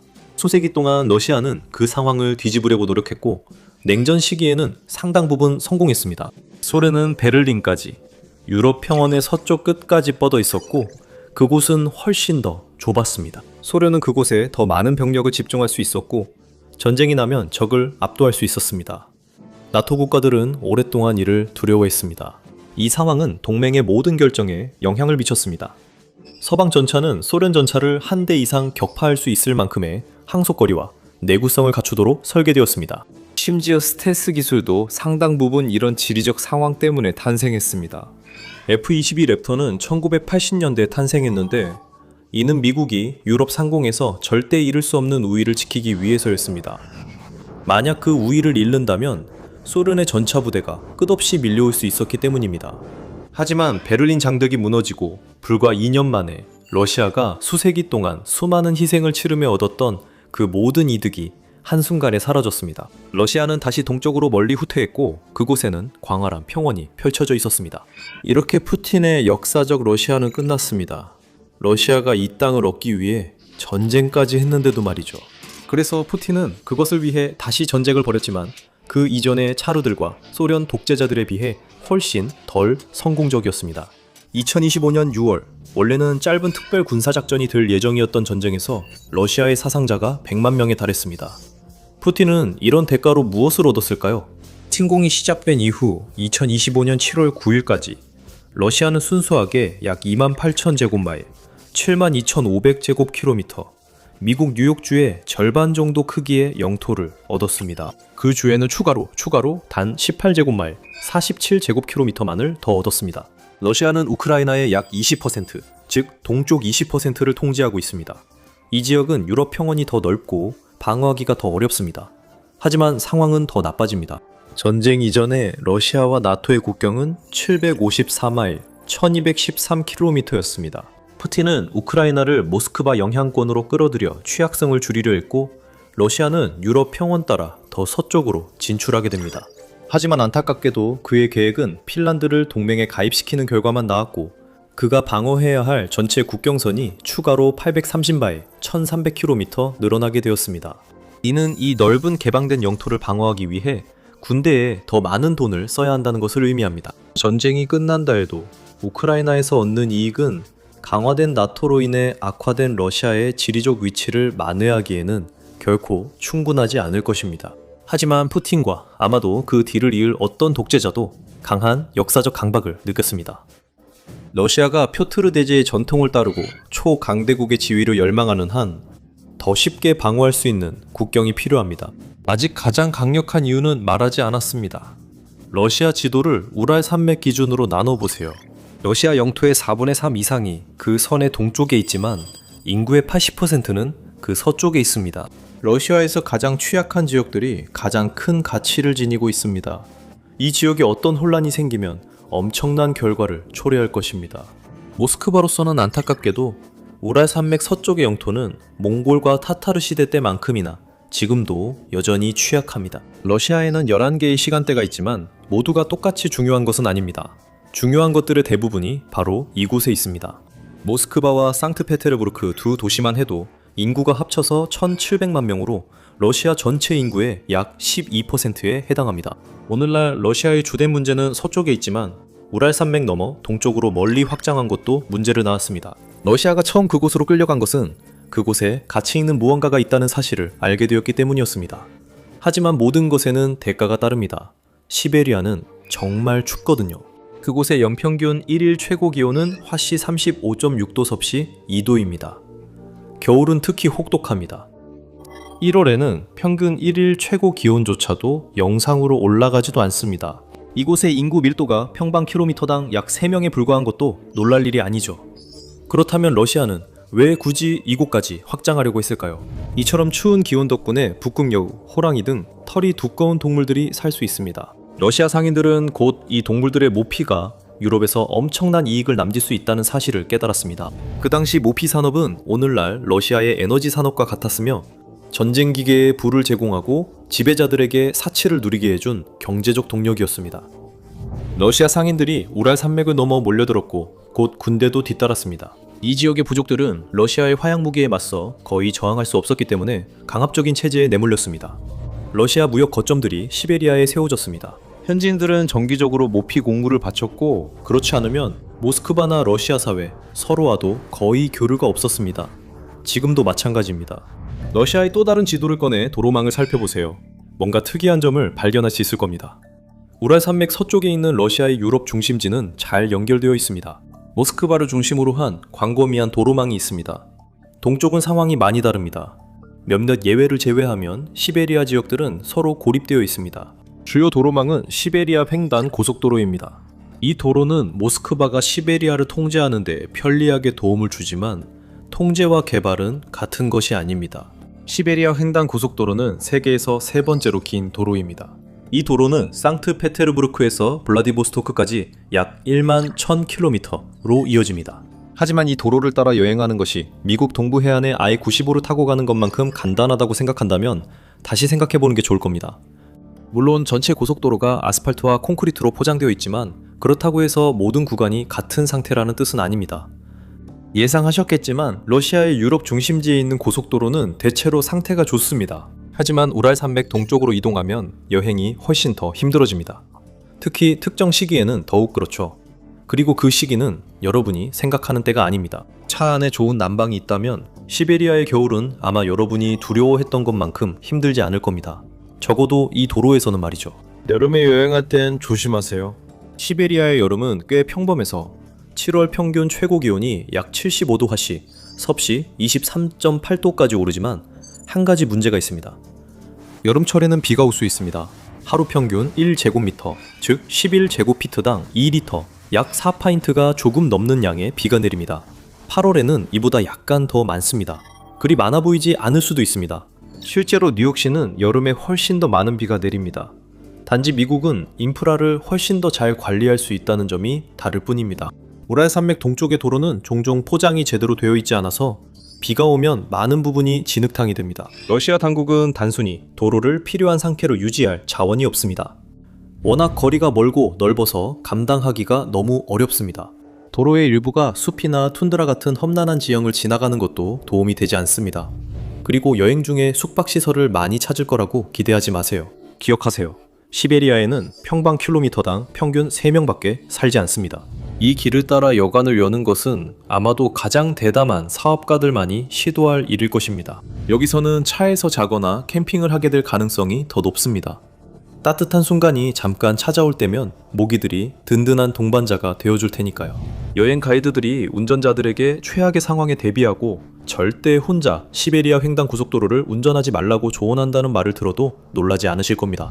차에 기계적 문제나 비상 상황이 생기면 실제로 도움을 받을 수 있는 곳에서 수십 마일 떨어져 있을 수 있습니다. 운전자들은 이곳에서 거대한 규모를 항상 기억해야 합니다. 이르쿠츠크에서 하바롭스크까지 이 고속도로의 동쪽 구간에 위치한 두 대도시 사이의 거리는 뉴욕에서 텍사스 데러스까지의 거리보다도 더 깁니다. 그리고 기억하세요. 시베리아 횡단 고속도로는 이곳에서 가장 좋은 도로입니다. 지역 도로들은 훨씬 더 상태가 나쁩니다. 대부분 도로가 포장되지 않았고 포장된 도로도 포트홀이 많습니다. 인프라 부족으로 시베리아 일부 마을은 연중 대부분 접근이 어렵습니다. 러시아 인구의 10%는 며칠, 심지어 몇 주 동안 나라의 다른 지역과 완전히 단절됩니다. 사하공화국의 체르스키를 예로 들어보죠. 이곳의 겨울 기온은 화씨 영하 58도, 섭씨 영하 50도까지 내려갈 수 있습니다. 이곳은 시베리아 횡단 고속도로와는 전혀 가까이 있지 않아서 8개월 동안 얼음과 눈에 파묻혀 고립되어 있습니다. 사실 이것은 일종의 의도된 결과입니다. 이곳은 1931년에 스탈린의 굴라크 수용소망의 일부로 설립되었습니다. 전성기 때 이 마을의 인구는 약 12,000명이었지만 소련이 붕괴된 후 대부분의 사람들이 떠났습니다. 2010년 러시아 인구조사 때는 약 2,900명만 남아 있었습니다. 체르스키는 시베리아 마을들, 특히 북극권 북쪽에 위치한 마을들에서는 꽤 흔한 사례입니다. 이런 마을들은 종종 툰드라 지대에 위치해 있습니다. 강이 얼면 트럭이 물자를 실어올 수 있지만 이런 여정이 길고 위험할 수 있다는 사실은 놀랍지 않을 것입니다. 야쿠츠크, 이 지역에서 가장 큰 도시에서 체르스키까지의 자동차 여행, 굳이 그렇게 부를 수 있다면 거리는 약 1900km, 즉 1200마일이 조금 안 되며 일주일이 걸립니다. 심지어 터보프로 비행기로도 4시간 반이 걸립니다. 수세기가 지난 지금도 러시아는 시베리아를 러시아 본토와 연결할 필수 인프라를 아직 개발하지 못했습니다. 그리고 그것은 부분적으로 의도된 결과이기도 합니다. 모스크바가 자신의 야망을 위해 현지인을 착취해야 할 때는 이런 상황이 도움이 됩니다. 시베리아인은 우크라이나에서 가장 먼저 희생되고 그래서 러시아 핵심 대도시 사람들은 죽지 않아도 됐습니다. 그러나 이런 현지인 대우는 양날의 검입니다. 이곳 사람들과 인프라에 거의 신경을 쓰지 않는다는 것은 러시아 경제가 2단 기어에 머물러 있다는 뜻입니다. 시베리아는 현대 러시아의 삶에 대해 놀라운 역설을 제시합니다. 세계에서 가장 엄청나게 부유한 지역 중 하나가 어떻게 이렇게 가난할 수 있을까요? 숫자는 거짓말하지 않습니다. 러시아는 세계에서 가장 자원이 풍부한 나라입니다. 투자자들은 러시아의 천연 자원을 무려 75조 달러로 평가합니다. 심지어 미국조차도 천연 자원 가치가 45조 달러에 불과해 러시아에 한참 뒤처집니다. 러시아는 2020년 기준으로 1320조 입방피트에 달하는 세계 최대의 확인된 천연가스 매장량을 보유하고 있습니다. 이는 전 세계 총량의 20%에 해당합니다. 러시아는 약 800억 배럴의 확인된 석유 매장량을 보유하고 있어 이 부문에서 세계 8위에 해당합니다. 하지만 러시아는 더 많은 것을 지녔고 천연 자원도 다양합니다. 러시아는 마치 그리스 신화에 나오는 곳 같습니다. 그리스 신화에서 나온 것처럼 말이죠. 러시아는 말 그대로 금이 풍부한 나라입니다. 러시아는 2023년에 322톤의 금을 생산했으며 이는 중국에 이어 두 번째로 많은 양입니다. 그리고 그중 71톤만을 소비했습니다. 금뿐만 아니라 다른 자원도 풍부합니다. 러시아 극동 지역만 해도 은, 목재, 철광석, 납, 아연이 있습니다. 또한 5억 4,300만 에이커, 즉 2억 2천만 헥타르가 넘는 농경지도 보유하고 있습니다. 이것이 중요한 이유는 에너지 외에도 농산물이 러시아의 두 번째로 큰 수출품이기 때문입니다. 러시아가 현대 디지털 경제에 필요한 자원이 부족하다고 생각한다면 다시 생각해보세요. 미국 기술조사국에 따르면 러시아는 380만 톤의 히토류, 금속을 보유하고 있습니다. 러시아의 매장량은 세계에서 5번째로 많습니다. 러시아 천연자원부는 실제로 그보다 훨씬 더 많다고 말합니다. 그 가치가 어떻든 간에 2870만 톤에 달한다고 합니다. 그게 별로 가치가 없다고 생각하셔도 저희는 이해합니다. 어쨌든 이 금속들은 한 가지 종류가 아니라 매우 다양한 종류로 이루어져 있습니다. 배터리에 쓰이는 리튬, 반도체에 쓰이는 갈륨, 그리고 항공기, 우주선, 심지어 잠재적인 핵 융합 원자로에 쓰일 수 있는 베릴륨 등 다양한 금속들이 있습니다. 야쿠티아만 해도 톰토르 광산에 최소 170만 톤의 히토르 자원이 매장되어 있습니다. 하지만 이렇게 엄청난 부를 가지고 있음에도 불구하고 러시아의 경제 규모는 세계 11위에 불과합니다. 그것도 큰 규모처럼 들리지만 이렇게 많은 자원을 가지고 있는데 왜 더 크지 않은 걸까요? 인구를 살펴보면 상황은 더욱 암울해집니다. 세계은행에 따르면 2024년 러시아의 1인당 GDP는 약 15,000달러였습니다. 참고로 이는 코스타리카보다도 낮은 수치입니다. 이렇게 많은 부를 가진 시베리아 지역들조차도 인구가 빠르게 줄어들고 있습니다. 1991년 이후 수백만 명이 더 나은 기회를 찾아 모스크바 같은 곳으로 떠났습니다. 그 이후 러시아 극동 지역 인구의 3분의 1이 사라졌고 현재는 약 500만 명만 남아 있습니다. 부의 혜택을 누렸다면 그런 일은 없었겠지만 현실은 다릅니다. 푸틴은 이를 해결하려는 큰 계획을 세우고 있습니다. 그는 러시아가 세계 5대 히토류 생산국 중 하나가 되고 2030년까지 국제시장 점유율의 12%를 차지하길 원합니다. 하지만 이는 가능성이 낮아 보입니다. 그곳의 도로망을 기억하시나요? 아마도 많은 활동이 일어나지 않을 것입니다. 인프라 자체가 부족하기 때문입니다. 지금쯤 눈치채셨겠지만 도로는 러시아 현지인들이 가장 자주 불만을 제기하는 대상 중 하나입니다. 그런 불평에는 그만한 이유가 있습니다. 러시아의 도로는 정말 위험할 수 있습니다. 2023년에는 교통사고로 14,700명이 사망했습니다. 그 숫자는 같은 해 미국의 약 4만 1,000명 사망자에 비해 훨씬 적어 보일 수 있습니다. 하지만 미국에는 2억 4,300만 명의 운전면허 소지자가 있고 러시아에는 7,250만 명밖에 없다는 점을 고려하면 러시아의 교통사고가 훨씬 더 두드러집니다. 다시 한번 숫자는 거짓말을 하지 않습니다. 2023년에 미국 운전자의 약 0.01%가 교통사고로 사망했지만 러시아 운전자들은 그 2배가 사망했습니다. 골드만삭스는 한때 러시아의 보로망을 전 세계 142개국 중 132로 평가한 적이 있습니다. 그것은 몇 년 전 일이지만 요즘 러시아 정부가 예산의 40%를 군사에 쓰고 있기 때문에 상황은 아마 크게 달라지지 않았을 것입니다. 오히려 상황은 더 나빠졌고 이번에는 적어도 시베리아에만 국한된 문제가 아닙니다. 시베리아가 가장 큰 문제를 안고 있을지 모르지만 내륙 지역의 도로들도 나쁜 상태 때문에 자주 혼잡합니다. 모스크바와 상트페테르부르크 사이의 도로조차 대형 트럭의 교통량을 감당할 수 없습니다. 그래서 또 다른 역설이 생깁니다. 러시아가 그 넓은 내륙에서 사람, 장비, 물자를 제대로 운송하지 못한다면 어떻게 히토류 강국이 될 수 있겠습니까? 전쟁 이전에 러시아 교통부는 열악한 도로 때문에 러시아가 매년 국내 총생산의 9%를 잃는다고 추정했습니다. 그렇다면 러시아는 왜 도로를 개선하기 위해 모든 노력을 기울이지 않을까요? 그렇게 간단하지 않습니다. 혹독한 기후가 이런 노력에 큰 장애물이 되고 있습니다. 그리고 부패 문제도 있습니다. 부패는 러시아가 독재자들이 원했던 만큼 성공하지 못한 주요 이유 중 하나였습니다. 지금도 마찬가지입니다. 국가의 인프라를 개선하려면 막대한 투자가 필요하고 그렇게 많은 돈이 오가다 보면 부패한 공무원들이 그 돈을 노린다는 이야기가 나와도 놀랄 일이 아닙니다. 한때 세계에서 가장 긴 현수교였던 루스키 대교는 약 3,900피트, 거의 1,200m에 달하며 블라디보스토크와 루스키 섬을 연결합니다. 이 다리는 2012년에 완공되었고 당시 총리였던 메드베데프는 이를 러시아 공학의 상징이라고 칭송했습니다. 하지만 한 가지 문제가 있습니다. 이것은 일종의 러시아판 쓸모없는 다리입니다. 루스키 섬에는 주민이 5,000명밖에 없지만 이 다리를 건설하는데 11억 달러가 들었습니다. 이것은 단지 한 가지 예일 뿐입니다.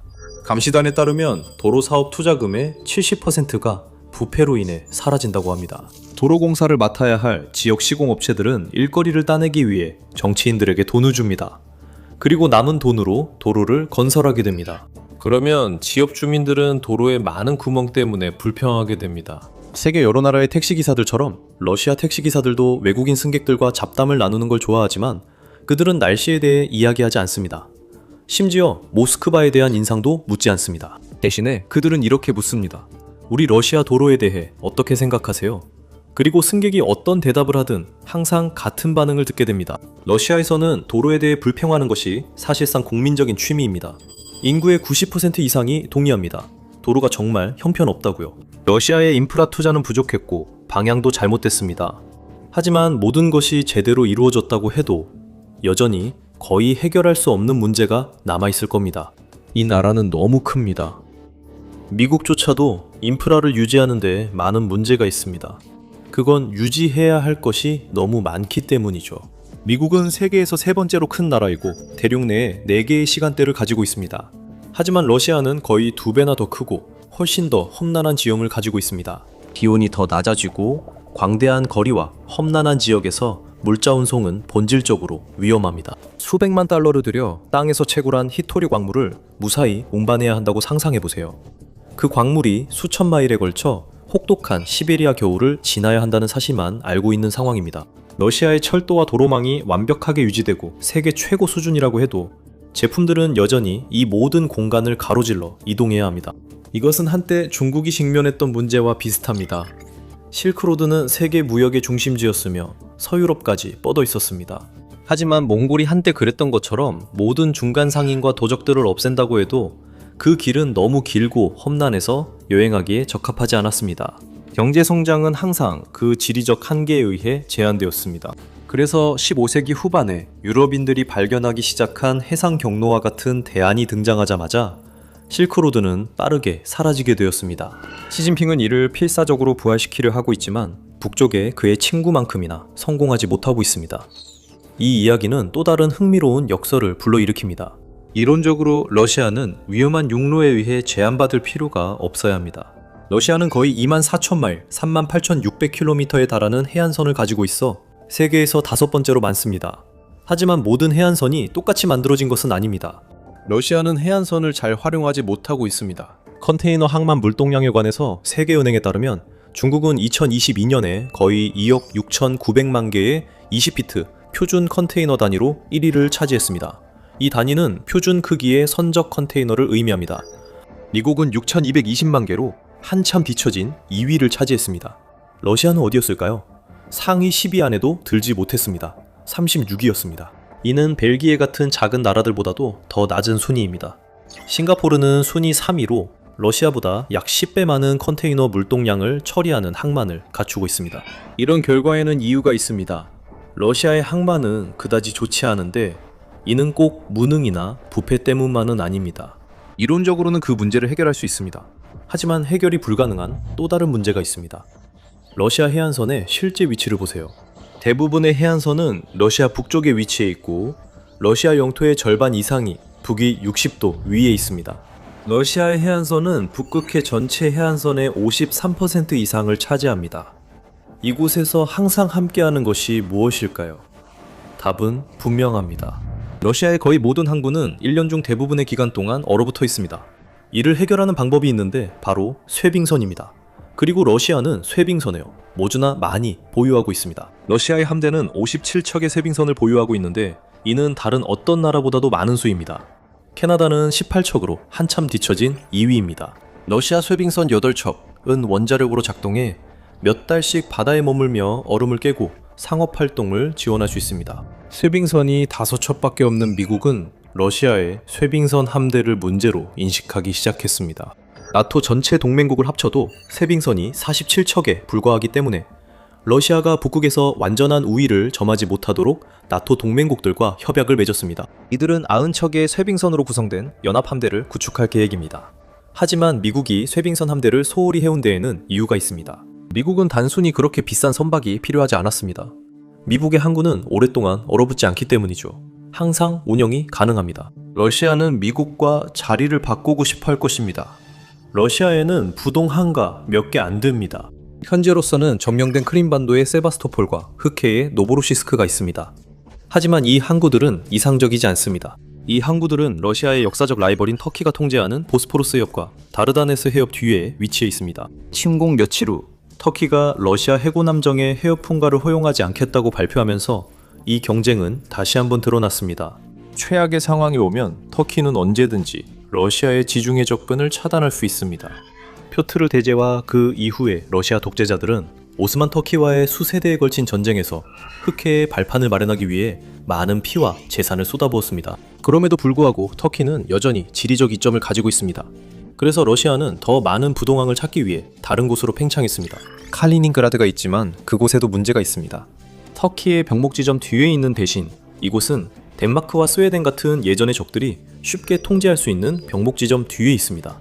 특히 지금은 미국의 지원까지 받고 있으니까요. 스웨덴이 고틀란드 섬을 재요새화하고 있습니다. 이 섬은 214마일밖에 떨어져 있지 않습니다. 칼리닝그라드에서 214마일, 즉 345km 떨어져 있습니다. 이미 발트해에서 나토의 항공모함이라고 불리고 있습니다. 그리고 러시아 선박들이 이곳의 좁은 해협을 무사히 통과하더라도 여전히 영국 해협을 지나 그곳에 배치된 나토의 해군 전력과도 맞서야 합니다. 예전 같았으면 영국 해군의 위력도 상대해야 했을 것입니다. 그래서 칼리닝그라드는 러시아의 흑해 문제에 대한 해결책이 아닙니다. 하지만 러시아의 지리는 일종의 탈출구를 제공합니다. 놀랍게도 무르만스크 항구는 부기가 높음에도 불구하고 겨울에도 보통 얼지 않습니다. 그건 미국만, 예전 멕시코만이라 불렸던 곳의 제트기류와 따뜻한 해류 덕분입니다. 하지만 그렇게 단순하진 않습니다. 무르만스크 위치를 한번 보시죠. 무르만스크에서 공해로 나가려면 러시아 선박들은 GIUK 캡, 즉 그린란드와 아이슬란드 사이, 그리고 아이슬란드와 영국 사이의 두 해협을 통과해야 합니다. 영국 해군은 최근 기역에도 이 해역을 순찰한 경험이 많습니다. 냉전 시기에는 이 지역을 전문적으로 담당하기도 했습니다. 영국 해군이 세계 바다를 지배하던 때는 제정 러시아의 상황이 더 악화됐습니다. 러시아는 유럽 본토의 따뜻한 해양에 얼지 않는 항구가 부족했기 때문에 우랄 산맥을 넘어 동쪽으로 태평양까지 심지어 북아메리카까지 계속해서 팽창할 또 다른 이유가 생겼습니다. 이러한 노력의 결과로 러시아가 얻은 것은 무엇이었을까요? 먼저 캄차카 반도의 페트로파블롭스크, 캄차츠키 항구를 생각해 봅시다. 놀랍게도 이 항구는 얼지 않습니다. 하지만 러시아에게는 여전히 그리 좋은 상황이 아닙니다. 캄차카는 도로나 철도로 러시아 본토와 연결될 수 없습니다. 지형이 너무 험난하기 때문입니다. 그래서 러시아는 잠재적으로 적대적인 세력의 검문을 거치지 않아도 되는 부동항을 찾기 위해 광대한 유라시아 대륙 곳곳을 계속 뒤졌습니다. 블라디보스토크는 러시아의 주요 목표 중 하나였습니다. 결국 19세기 중국으로부터 블라디보스토크를 확보한 것은 큰 승리였습니다. 하지만 러시아에게는 여전히 충분하지 않았습니다. 당시 블라디보스토크는 연중 4개월간 얼어붙었습니다. 이곳은 멕시코 만류의 영향을 받지 못하고 11월부터 3월까지 극지방에 가까운 시베리아의 추위에 놓여 있습니다. 지금은 기후가 더 따뜻해져서 항구에 예전만큼 얼음이 생기지 않지만 또 다른 문제가 있습니다. 블라디보스토크에서 외해로 나가려면 러시아 선박들은 동해의 검문소를 통과해야 합니다. 이것은 모스크바에게 나쁜 소식입니다. 블라디보스토크는 러시아에게 만족스럽지 않았기 때문에 러시아는 지금의 중국 다젠에 있는 위순코우 지역인 포트아서 등을 통제하려 했습니다. 그곳은 겨울에도 얼지 않았습니다. 물론 여전히 외해와는 떨어져 있지만 그래도 일본해를 통과하는 것보다는 황해와 중국 해안을 따라가는 것이 더 낫죠. 그렇지 않습니까? 일본은 그렇게 생각하지 않았고 이것이 러일 전쟁으로 이어지는 데 일조했습니다. 그 이후로 러시아와 일본은 거의 계속해서 대립해왔습니다. 러시아는 리순항을 지키지 못했습니다.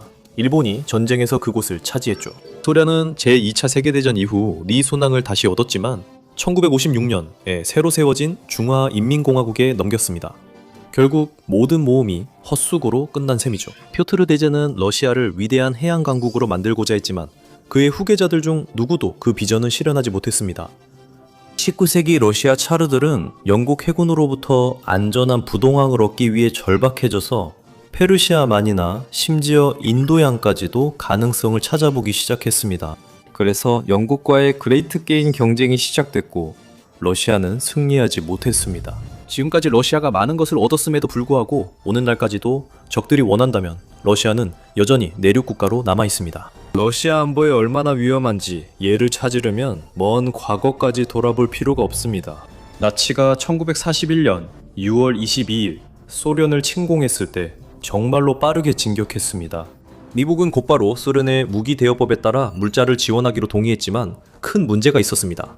그 물자들이 실제로 어떻게 도착할 수 있을까요? 무르만스크?